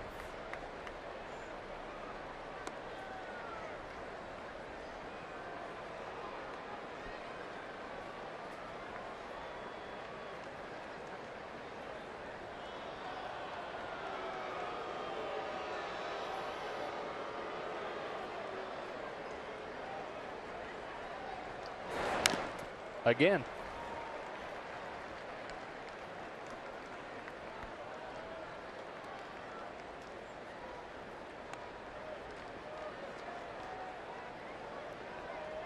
13 major league seasons, 8 different teams. Cubs to the Orioles to the Red Sox to the Indians. Stopping Anaheim in there. The Yankees, the Red Sox again. The A's, the Dodgers.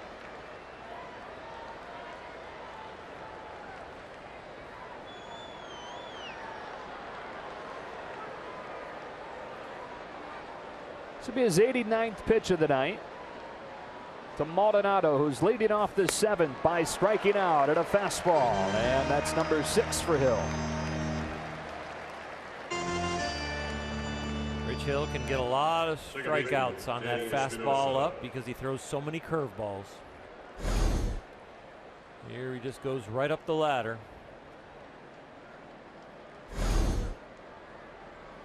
So much harder to motivate yourself when your team is down here in this last inning. Rich is the 4th hitter next inning, probably going to be his last inning no matter what.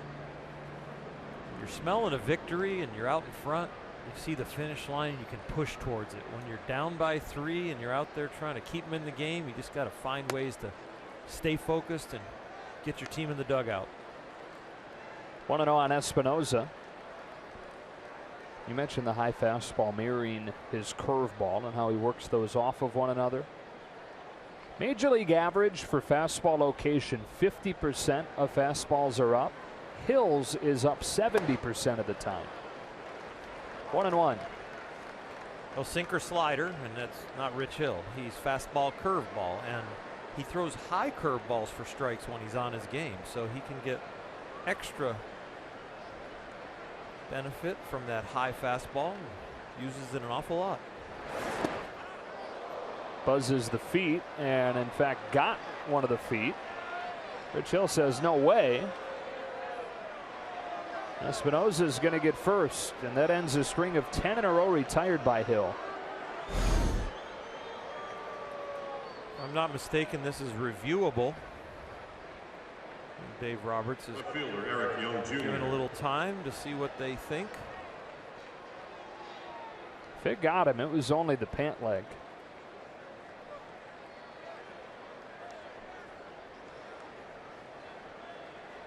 Best umpire is usually the hitter. But there was no pant leg away from that knee there at that height. As the call on the field is under review. They're going to challenge this one. Difficult thing is that the call on the field is that it hit him, and I've not seen anything convincing to overturn that yet.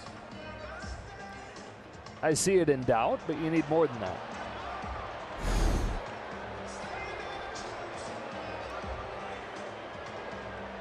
That's a pretty good look. The fact that it goes by his kneecap and he doesn't think it hit him, because if it hits him at that height right there, it's going to hurt even if it brushes up against him.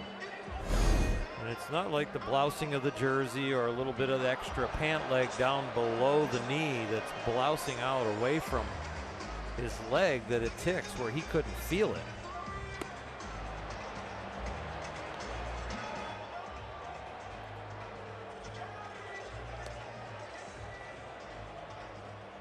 Let's listen. Hard to tell.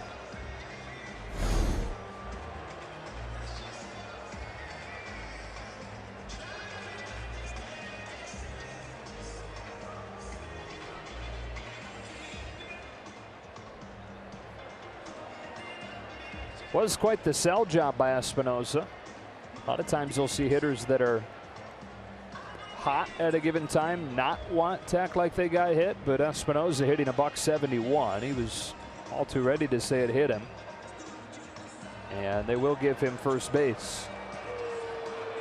So one out base runner for the Angels with a 3-0 lead here in the 7th.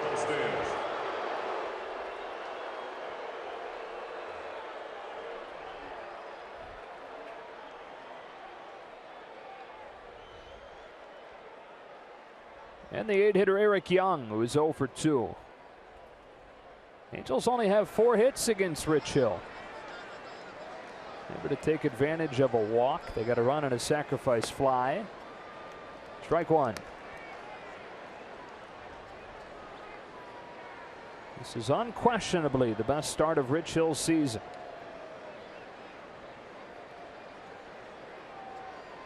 Start number 10 for the 37-year-old from Massachusetts, who's 0-1, is grounded wide of third and foul.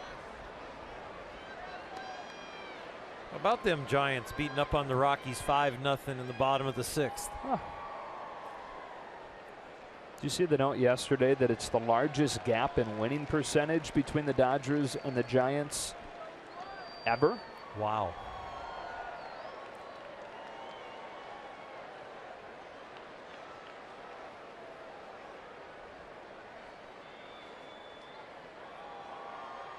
Oh, 2.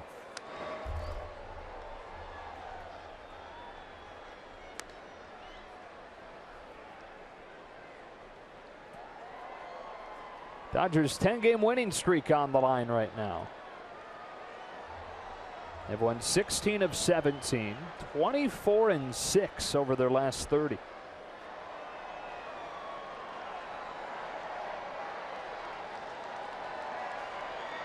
Angels have won 5 of their last 6 series, and that includes some really tough competition. They're on a run right here where over the last month, Mike Scioscia's team in an 8-series stretch has faced 6 teams that are in first place at the time of the series began.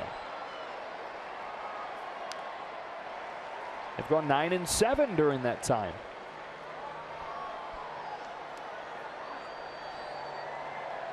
Looking for their first 3-game winning streak in more than a month, but the other side of that is they haven't lost 3 in a row either.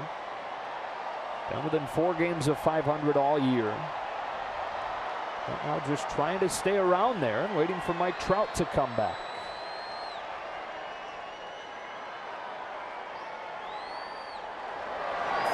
The 7th Rich Hill strikeout of the night.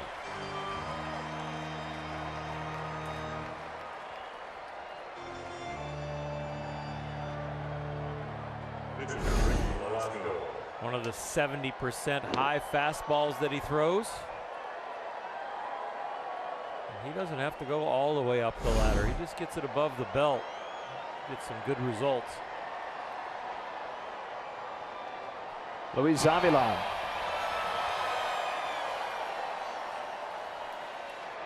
So Ricky Nolasco hitting for himself here and taking ball 1.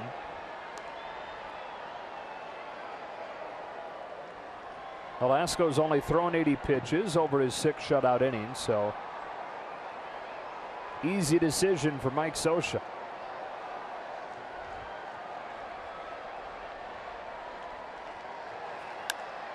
A fly ball to right center. They're playing shallow, so a decent distance to go for Puig to catch it.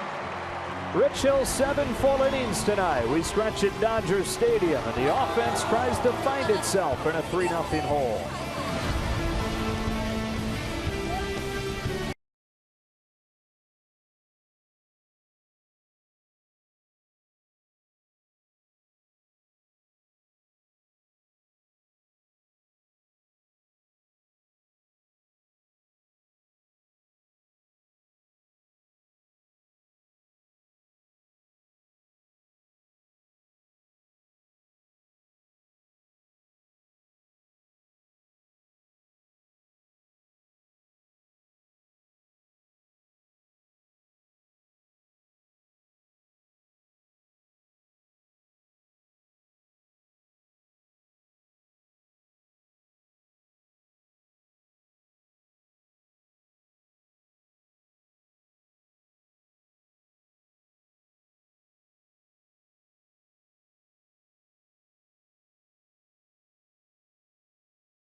Play of the game brought to you by Arco, and that is Ricky Nolasco's night. He has been the best pitcher here tonight, putting the Angels with a 3-0 lead. You see that 6 innings, 3 hits. The Dodgers have swung the bat 33 times against him and swung and missed 11, and it's been mostly his slider. For a guy that comes into the game with an ERA above 5, the Angels have lost 10 of his starts in a row. Jock Peterson to lead off the 7th. Goes after the first pitch and a soft ground ball to Espinosa. And a lot of early contact. We talked about how aggressive the Dodgers are in the first pitch, and they have been, but there just hadn't been since that first inning much hard contact. Sure hasn't. That bases loaded, 2 out, Jock up in the first. Looked like they could bust it open early, but Jock struck out, and they really haven't set the table in any big way since then. He's retired 12 of the last 13. The lone man to reach in that stretch is Puig with his 4th inning single.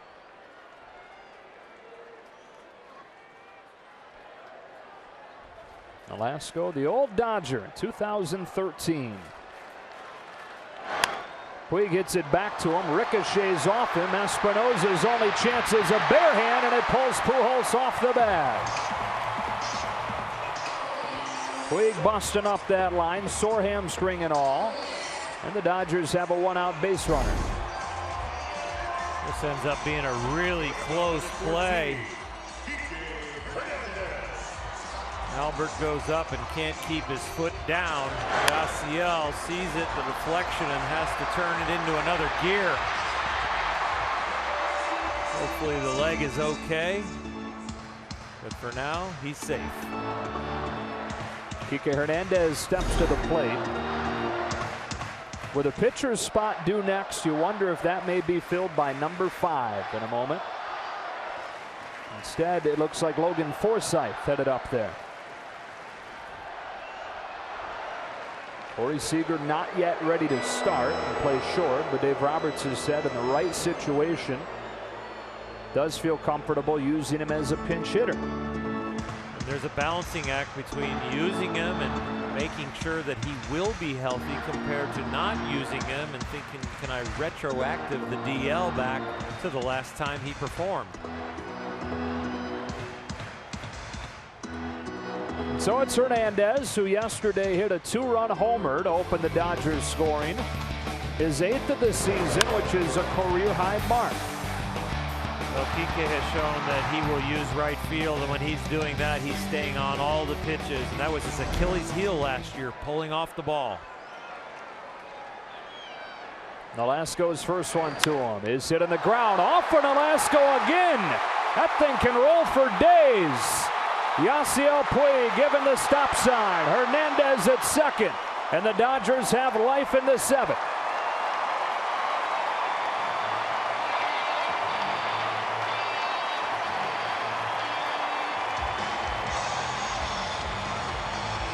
Puig having to run a heck of a lot more than he wanted to with a bum hamstring.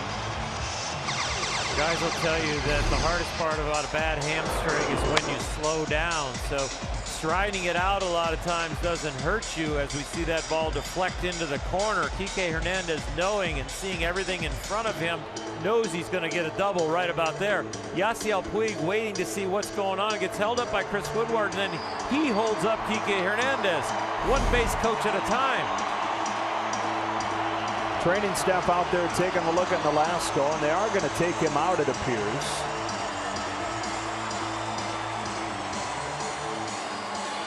At least one of the umpires signaling down there. That's Cam Bedrosian getting loose. Nolasco fighting to stay in, but he'll lose that battle. The Angels go to the bullpen in a 3-0 game with the Dodgers at 2nd and 3rd and 1 out. Stick with us.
On today for great offers on our most exciting lineup ever.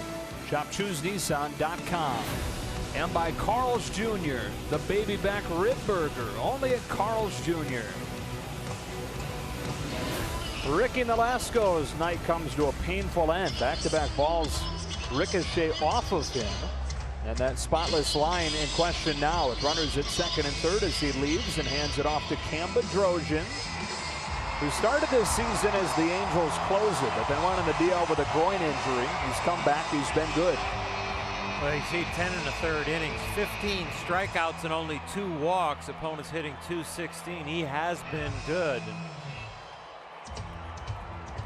And how about Dave Roberts going to Mike Freeman in the spot representing the tying run for his second AB as a Dodger.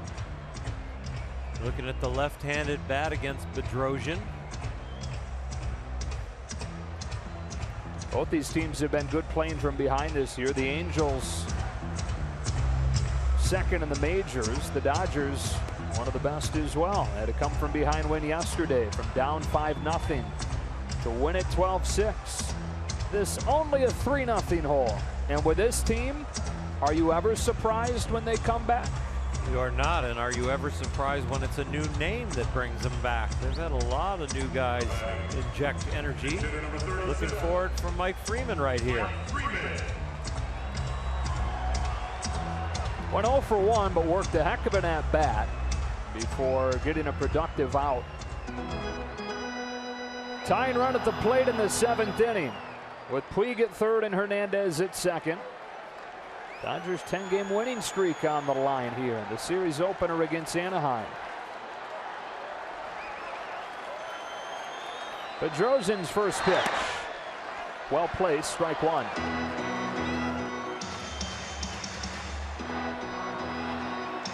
Freeman made his major league debut last year for the Arizona Diamondbacks and then went to the Mariners. Started this season there. Dodgers claimed him off waivers and called him up yesterday.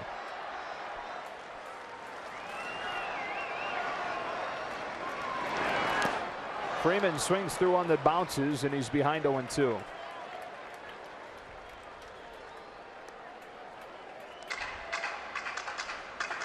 Extra level of nerves when you get called up to the big leagues with a new team. You want to get off on the right foot.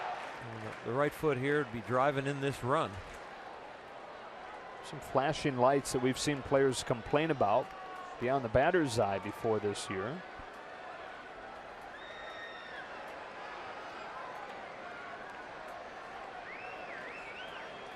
Oh, 2. Swing and a miss, strike 3.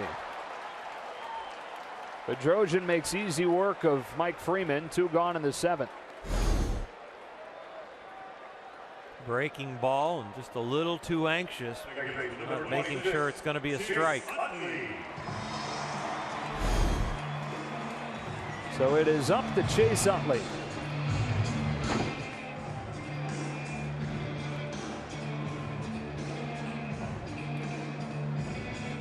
Started this game with a double, but the Dodgers, they got off to that start where it looked like things may continue their easy offensive ways. Still searching for their first run. They would leave the bases loaded in that first inning.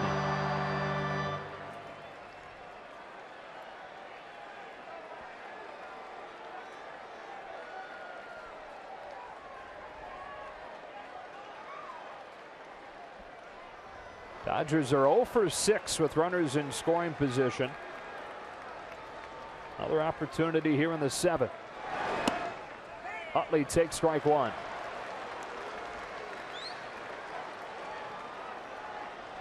Bedrosian really right so far is just living with that breaking ball against these left-handed hitters. A lot of confidence to throw that to these guys as it comes down and into them. And turn that around right into the corner of right field.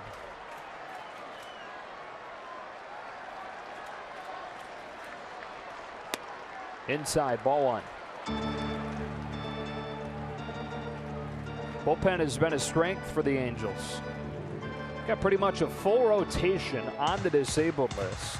And so the bullpen has been overused with the guys that they've thrown out there as starters, but they've held up for Mike Scioscia thus far. One of the best bullpens in baseball recently.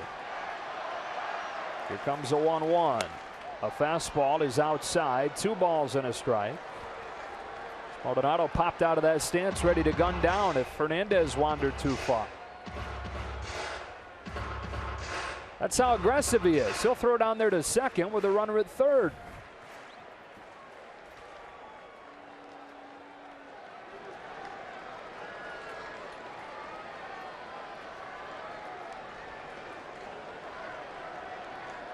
The 2-1. Nice pitch, 2-2. Breaking ball again. Ball is finishing really well. Ends up for a strike, but still very sharp.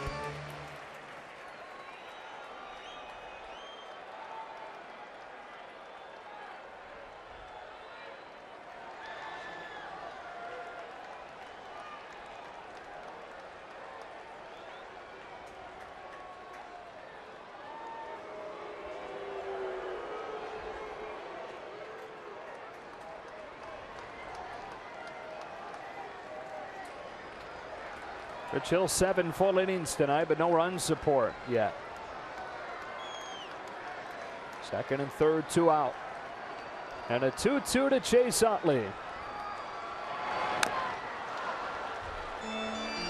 Stays alive just barely.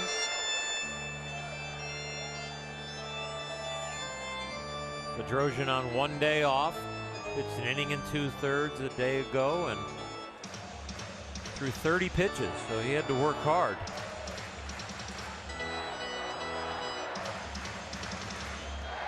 And hopped on a plane from Boston. They got in late last night.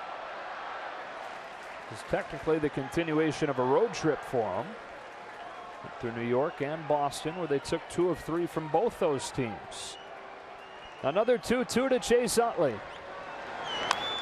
A cue shot foul. He stays alive once more. The longer the at-bat goes with a Silver Fox, the better you feel about things.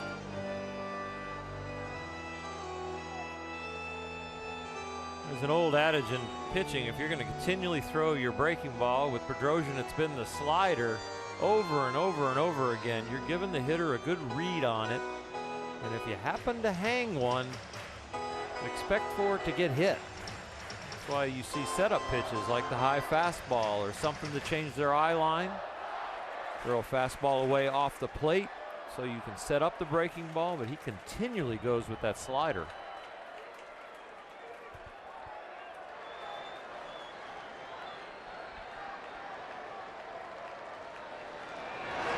Fastball down the middle, got him. And the Dodgers lead them at second and third. On to the 8th, still 3-0.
And Rich Hill in the spotlight. I know he's down 3-0, but he had the strikeout ball working, and it was mostly his fastball. They were foul tipping the breaking ball. He was getting for called strikes. The finish pitch tonight for the 7 Ks was the high cheese. A nice outing, even though he might get hooked with the L. He's replaced by Luis Avilan. Will face the top of the Angels order here in a 3-0 game in the 8th.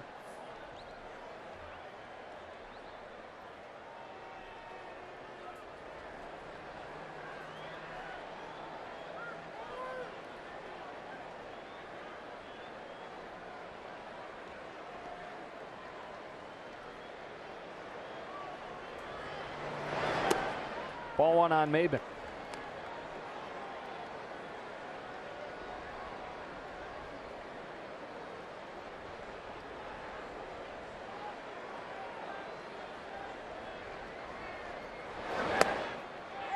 It's a strike, 1-1. Maben in his 11th year, his 5th different team. He's got his career back on track these last few years.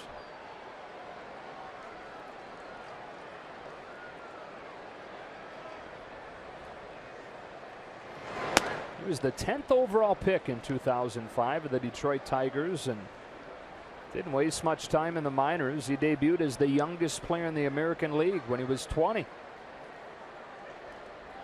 Played in this division for a while, the San Diego Padres.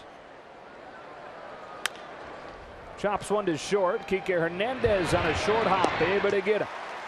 Maben runs really well. Nice play by Hernandez for the first out of the 8th.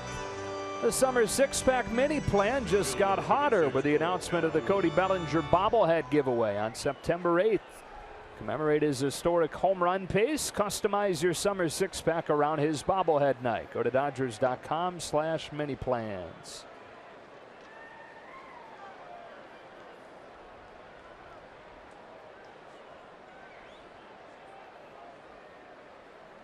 One away for Cole Calhoun.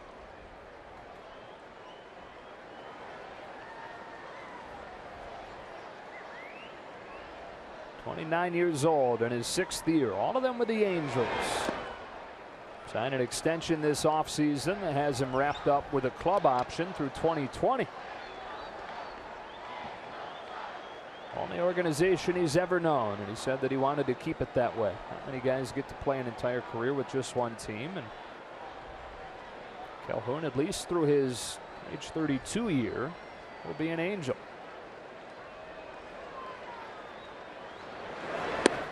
2-0.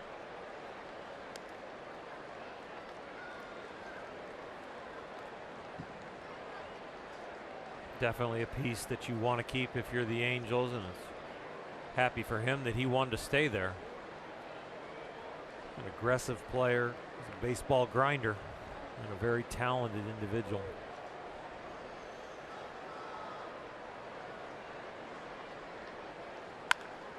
Slices a line drive to the opposite field for a hit.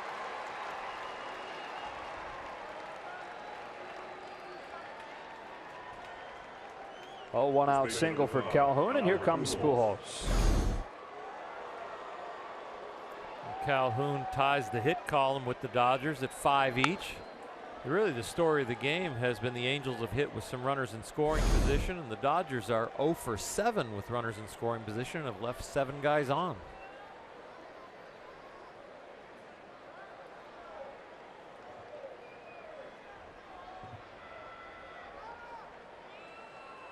First one to Pujols. Bottom of the zone, strike 1.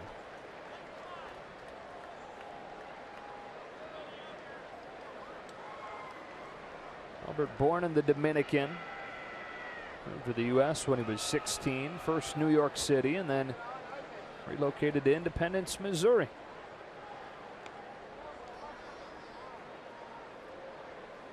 Played 1 year of junior college baseball. The Cardinals drafted him in the 13th round. This guy fell into the 13th round somehow. There was a scout for Tampa Bay who was all over Pujols. And when the Devil Rays refused to draft him, that scout quit. He was that sure that Albert was that great, and that offended when his team wouldn't listen to him. Albert Pujols could have been a Tampa Bay Devil Ray.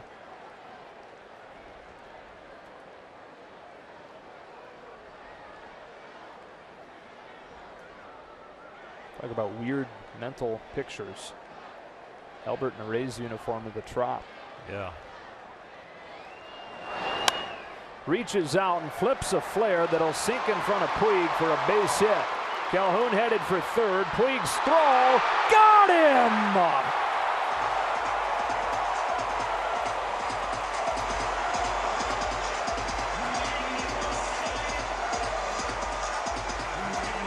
When the Dodgers go into a shift to a left-handed pole hitter, this is about where Yasiel Puig picks up this ball. Albert Pujols just flicks it out there. The hard part was the charge. The throwing arm is from a short distance. The accuracy is immaculate. Yasiel Puig never ceases to amaze you at the plate, but especially from right field. That's a strike. Most of them are from that guy. They rain down the Puigs on him. That is a big-time outfield assist from Yasiel Puig, with the game still very much in question. Instead of runners at the corners and 1 out for Yunel Escobar, it's a runner at first with 2 out. And Luis Avilan starts him with a change for strike 1. I can give big leaguers 10 balls, put them in the outfield and put them right there and say throw all 10 and you won't throw 1 better than Yasiel Puig does it under pressure, under the lights, with the runner running right there. A big leaguer won't throw 10 as good as that 1.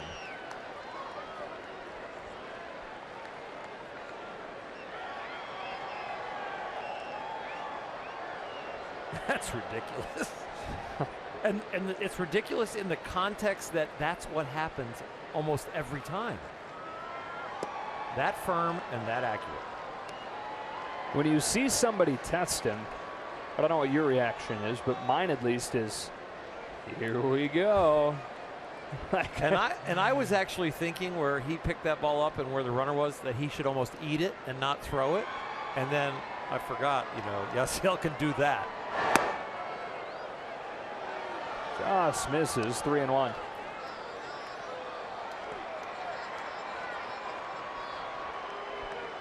I mean, there was no hesitation from Calhoun, so it's not like he cost himself a step or anything like that. He was already around second when Puig got to the ball, and he still got him without any question from Calhoun. It wasn't like he said take a peek at that. When Yasiel was taking the ball out of his glove, Calhoun was 2/3 of the way to third base. Yeah.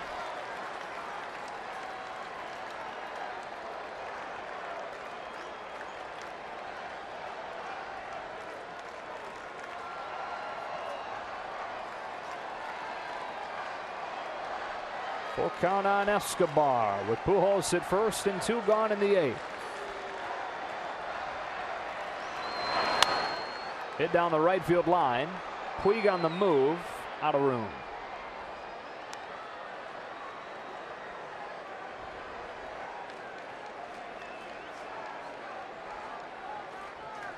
When you decel, it grabs on you. Yasiel out there stretching his leg again, bending over, shaking it out.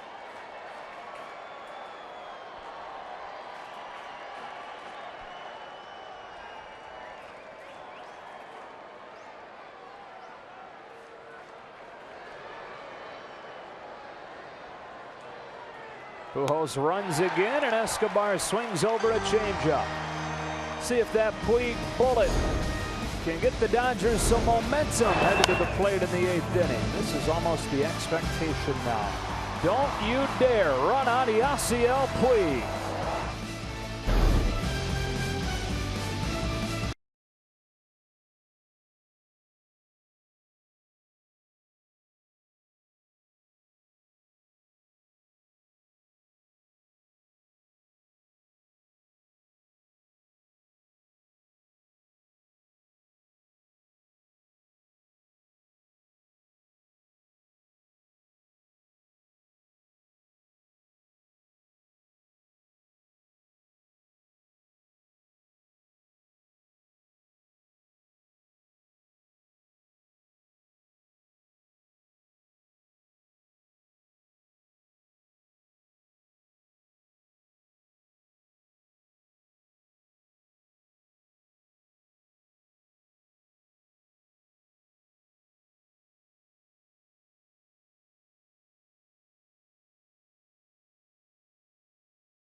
Coming up next, Access Sports Set Dodgers, brought to you by your Southern California Nissan dealers. John, Jerry, and Nomar break down this one. I tell you what, it was certainly Rich Hill's best outing of the 2017 season. Hopefully, the Dodgers offense can get something going, and we can continue the winning streak, gentlemen. Okay, Alana, it's at 10 right now, trying to win 11 in a row for the first time in 11 years. The Angels are high on this kid, Keenan Middleton, who has some nasty stuff, and in his rookie season, having a great year. Well, he's going to come at you with a fastball that averages around 96 miles an hour, a slider and a changeup to add to that. Chris Taylor takes ball one. They'll have to earn it here. 2, 3, and 4 coming up. After Taylor, it's Turner and Bellinger.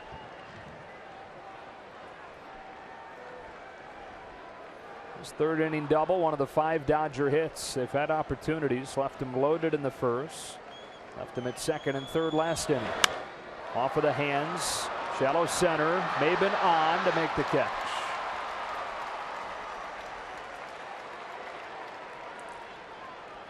Maben has not struggled out there in center, his natural position, with Mike Trout being hurt. Actually got inspired by moving to center field. The bat woke up. Moving to the leadoff spot, big for him too. Hitting around 350 since they put him there in mid-May.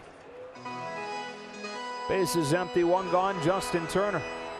A rare hitless night so far. He's 0 for 3. Is that supposed to be a Turner doll with the red hair? I hope not. Boyd Robertson is nodding yes. I was hoping not for Justin. Didn't agree with that strike call from Jerry Lane, who's been fairly consistent with the low strikes tonight.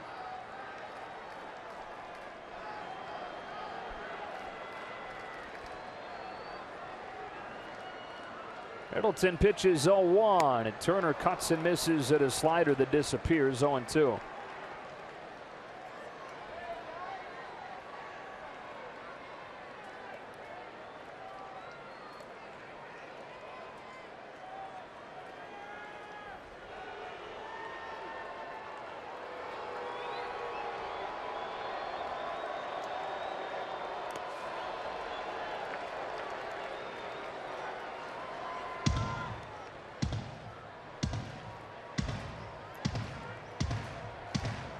After Turner, it'll be Bellinger.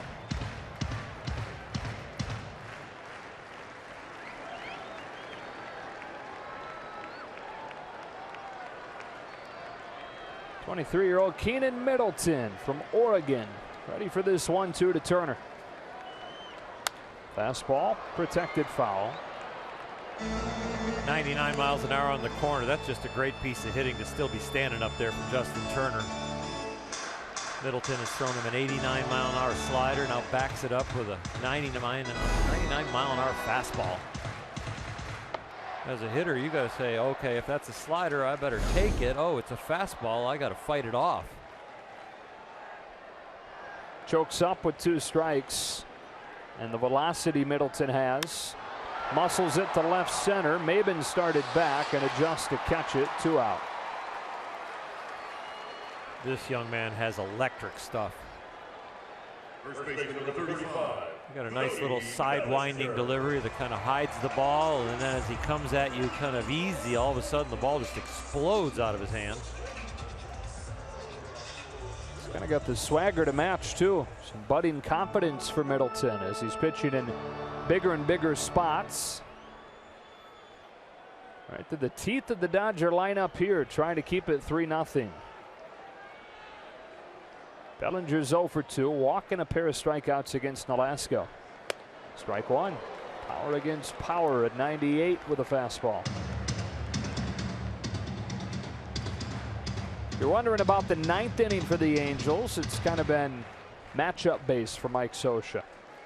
Closer had become former Dodger Bud Norris, believe it or not. He's on the DL right now. Just misses, ball one. You watch Middleton throw this in the upper 90s, and then you see a little bit of movement on it. That's why I wonder why anybody ever tries to throw the ball straight, why they don't Guys that are capable of throwing this hard, why they don't just put 2 seams on it. Get that extra movement. Gives them such a bigger spray pattern to miss the bat.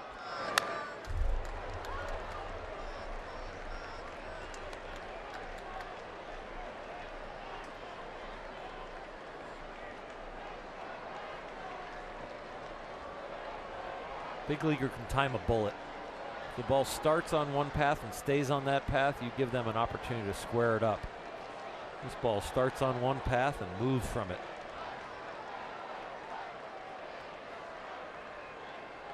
The 1-2. Bellinger tries to lay off and does. 2-2. Maldonado stuck out his arm after calling the pitch to warn Albert Pujols to get close to the line. We're coming breaking ball in, and Bellinger would pull it. Albert with not much range down there at first. Maldonado trying to give him a little head start. Can't you see that as a hitter? Not when he's behind your back like that.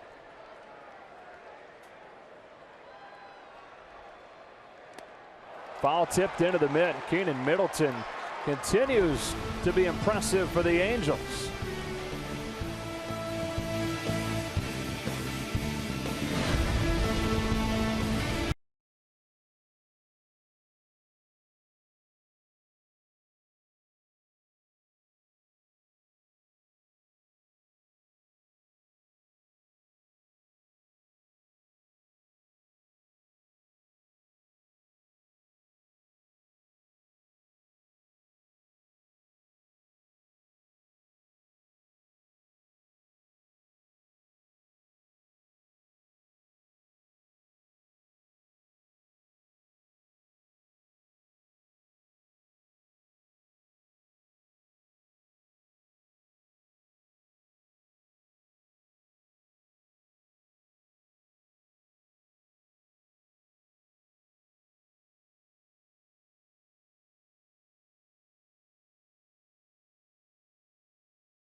By BMW.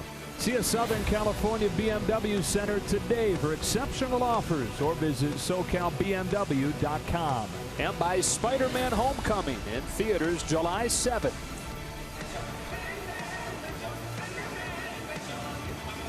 Back at Dodger Stadium, Sergio Romo ready to pitch. And in 3 outings since coming off of the disabled list, yet to allow a base run. Well, Sergio trying to build his reputation back. Started off very slow with the Dodgers, but used in certain situations has been very effective. And continued to mix his pitches a lot better than he did at the beginning of the year, where he was just predominantly sliders. But slider not quite as sharp as it used to be, so he's mixing in the changeup and the 2-seamer.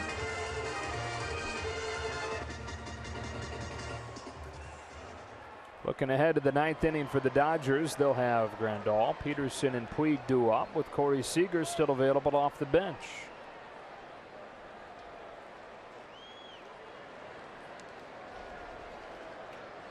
Romo's first one at the top of the 9 is low to Simmons, ball 1. It's like it'll be David Hernandez for this 9th inning. No defined closer down there. They have Houston Street, but he just pitched his first outing in 11 months last weekend. So he's not the closer yet. Ground ball to third. Turner's got it foul. 1-1.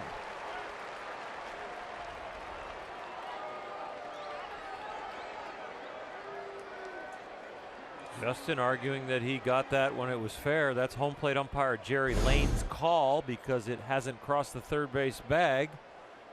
Justin hustling. Nah, it's pretty much foul. Trying to get an out. Nice attempt, charging that ball rapidly.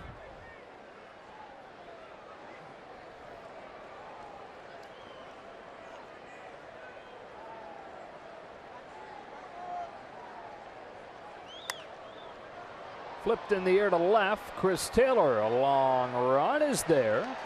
And Simmons the first out of the night. Tomorrow, 7:10 here at Dodger Stadium in the second game of the Freeway Series driven by Lexus. First 40,000 fans take home a Clayton Kershaw jersey t-shirt. Compliments of Farmer John. Go to Dodgers.com/promotions to learn more. 43,126 the attendance tonight.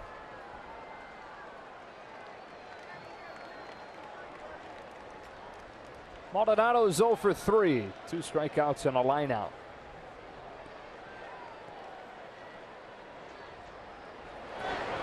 Strike one.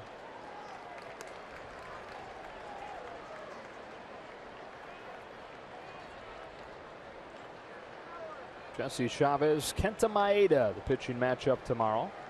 So it'll be the second night in a row the Dodgers face a former Dodger.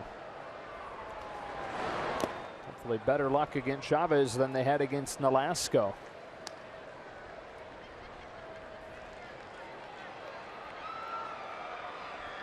Dodgers have dominated this series since 2013, especially here at Dodger Stadium. 7-2 coming into the night.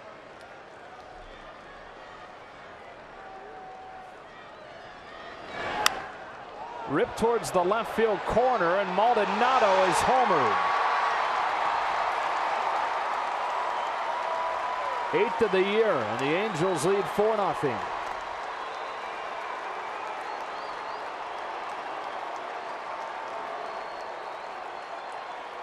A little stockier, but he reminds me a little bit of a young Yadier Molina. Just the gyrations behind the plate, the way he calls the game, a little extra effort on what he's telling the pitcher, where to put it.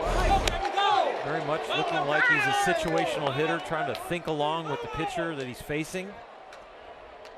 A short, compact swing, and hit that ball hard on a line.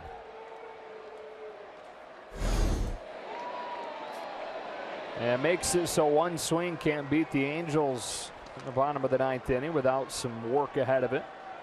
Danny Espinosa drills one as well, slicing into left center, a base hit.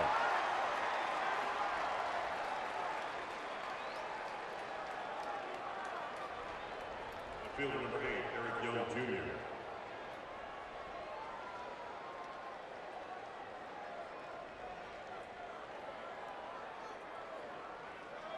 The 8-hitter Eric Young.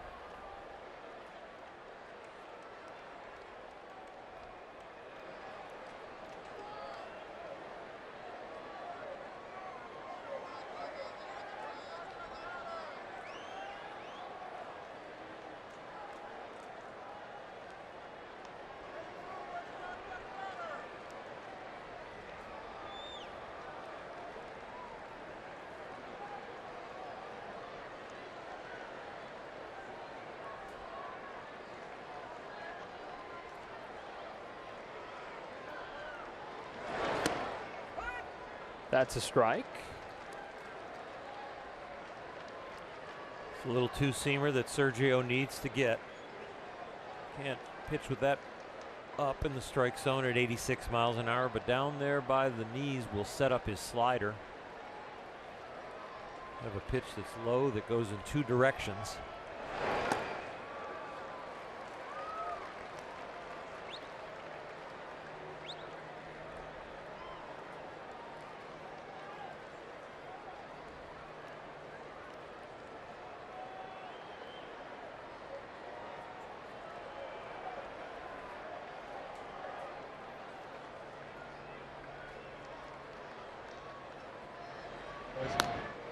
As a pitcher, when you're below big league standards in one facet of the game, if it's movement, velocity, or location, if you're below the standard, the other 2 avenues, you have to be above the standard almost.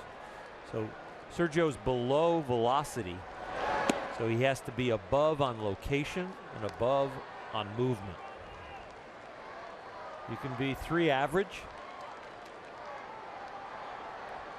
or you got to, if you're below on one, you better have the other 2 and be exceptional.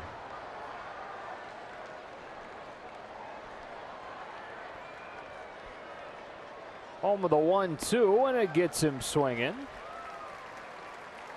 2 out. If you had a fourth category, it would be change of speeds off the last pitch. But if you only had one pitch to throw, you can grade it on velocity, movement, and location.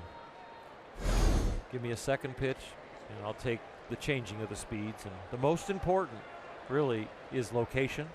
The second most important part for me is movement. The third would be changing of those speeds and location and movement, and then the fourth would be the really high-end velocity. But you can reach a velocity where it's really hard to hit, but not many people are capable of doing that.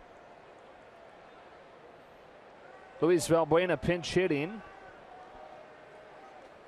The runner at first and 2 out in a 4-0 game. Angels got 2 in the third and 1 in the fourth tonight against Rich Hill, and have added 1 here against Romo.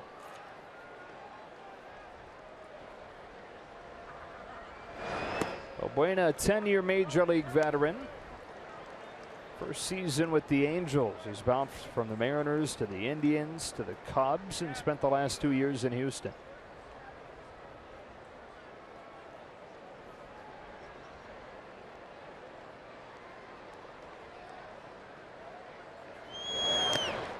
Two and out.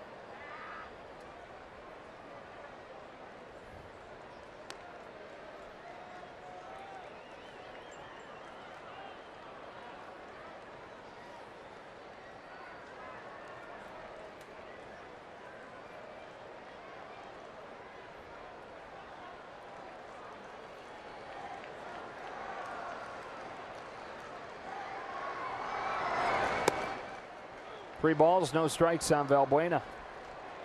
Had a bad hamstring injury last year that cut his season short, and then had off-season surgery. Re-injured the hamstring during spring training and missed the first month this year.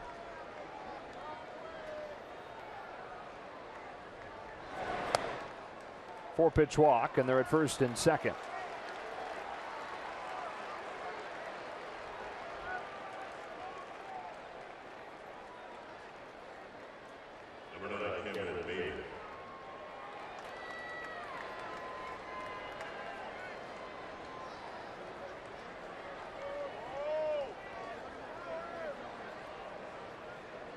Fifth time up there for Cameron Maben tonight.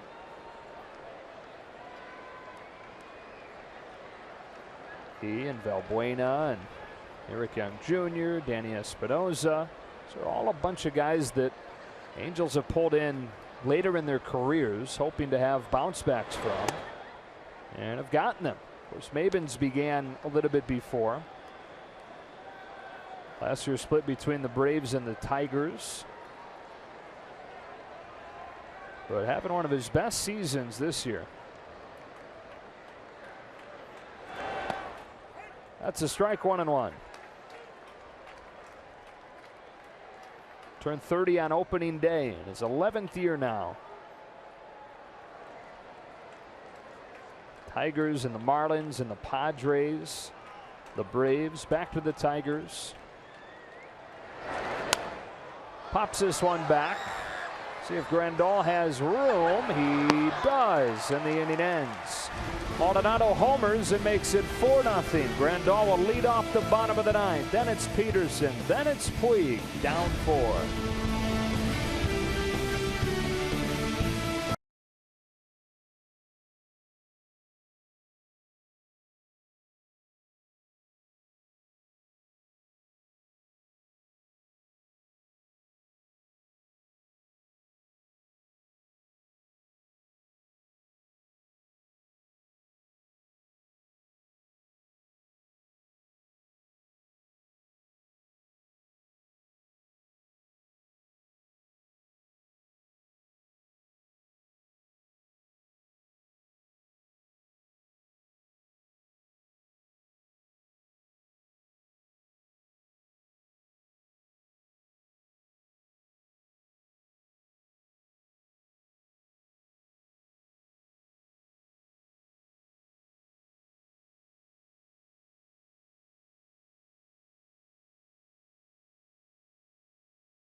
brought to you by Mercedes-Benz. Kenta Maeda back into the rotation again. He'll face off with the former Dodger Jesse Chavez, who pitched out of the Dodger bullpen last year. Because of injuries, has made the Anaheim rotation, and the numbers not very good, but they weren't very good for Ricky Nolasco either, and he dealt 7 shutout innings in this one tonight, or 6 1/3 shutout innings before handing it to the bullpen. They've gone 1 2/3 without a blemish, and David Hernandez will try and finish off a shutout. Hernandez throws the fastball, the slider, and the curve, and mixes in the curve a little bit more than Middleton that was just in. Doesn't throw quite as hard, but he will mix in 2 different breaking balls. It's Grandal to lead it off, then Peterson, then Puig.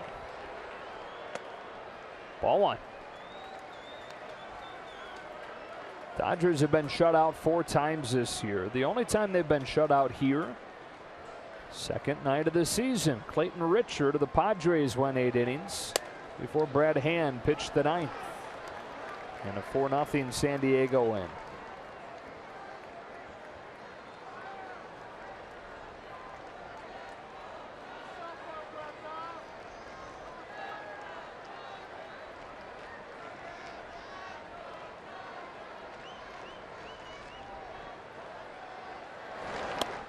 One and 2.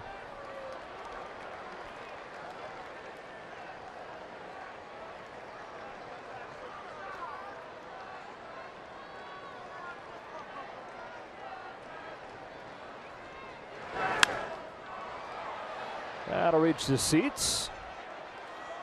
Hope the ladies treated the Grandals well tonight at the baby shower. Congratulations. The baby on the way for he and his wife Heather. They asked for all the gifts to be delivered early so they could put them in 7 separate wagons to present all the gifts. Bouncing ball that Pujols stops from his knees, gets it to Hernandez to get Grandal. Only the 4th start of the year for him at first base. All of those have come in interleague play on the road, and it shows off that he can glove it when he needs to. Even in live action, this is not slow-mo, him getting up and throwing.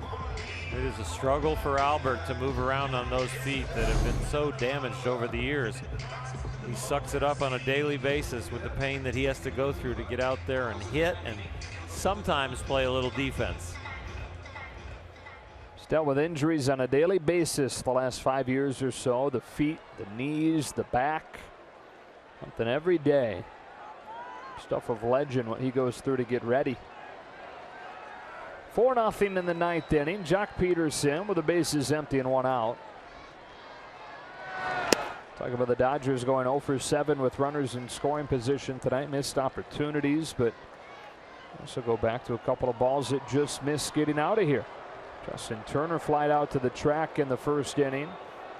Jock Peterson flied out to the very edge of the wall in the 4th. Cole Calhoun went up and caught it right at the top. We have not seen a game like this in a while, where we didn't see an offensive explosion. Kind of feels weird. I know, it's like new material.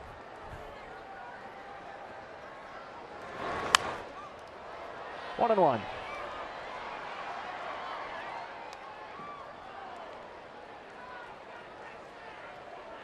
They're not going to be perfect, that's for sure, and they have been an amazing show to watch of late, and a lot of confidence that it is going to continue with this team. It's coming from so many different areas. The young guys, the veterans, the pitching staff, bullpen. Peterson turns on it. That thing's hooking and scraping the sky as it tumbles down foul. When the all-star selections finally come down after the voting and then the add-ons, I think we're still going to be disappointed in certain guys because they're just going to get closed out because there'll be too many Dodger uniforms they'd have to put on the National League All-Star team. Only so many spots. He'll be there. For sure.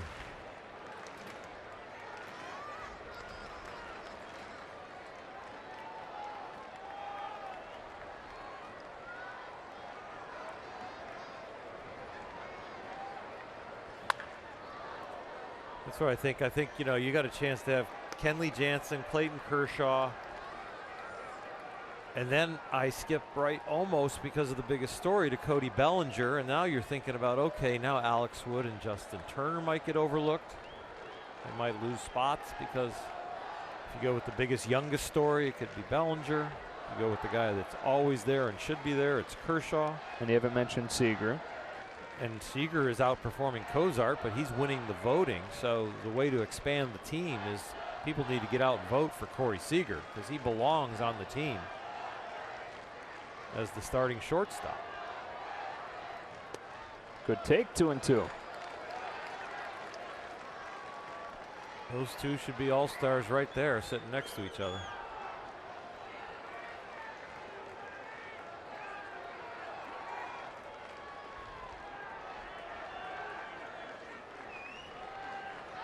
David Hernandez comes downhill with a 2-2, and Peterson takes ball 3. We've also seen it where one guy gets named, one guy gets stiffed, and the other guy goes, I need the 3 days off, and there's a little negotiation of, well, I won't attend, but if you pick my teammate. That happens before it goes public? Sometimes, you know, there's always like, you know, who's going to replace me because I really do need the days off. Hey, we'd love for you to attend. You just never know. They work hard to make sure that everybody that deserves it finds a way to be there. And the biggest thing they work hard at is to make sure the fans have a great game. Peterson with a 1-out walk here, and Puig comes up. Number 66, Yasiel Puig.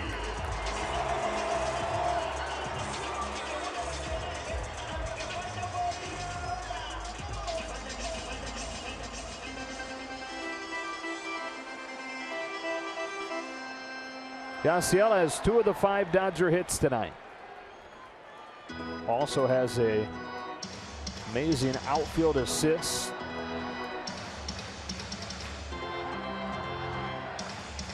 Trying to keep the line moving here in a 4-0 game with Kike Hernandez on deck.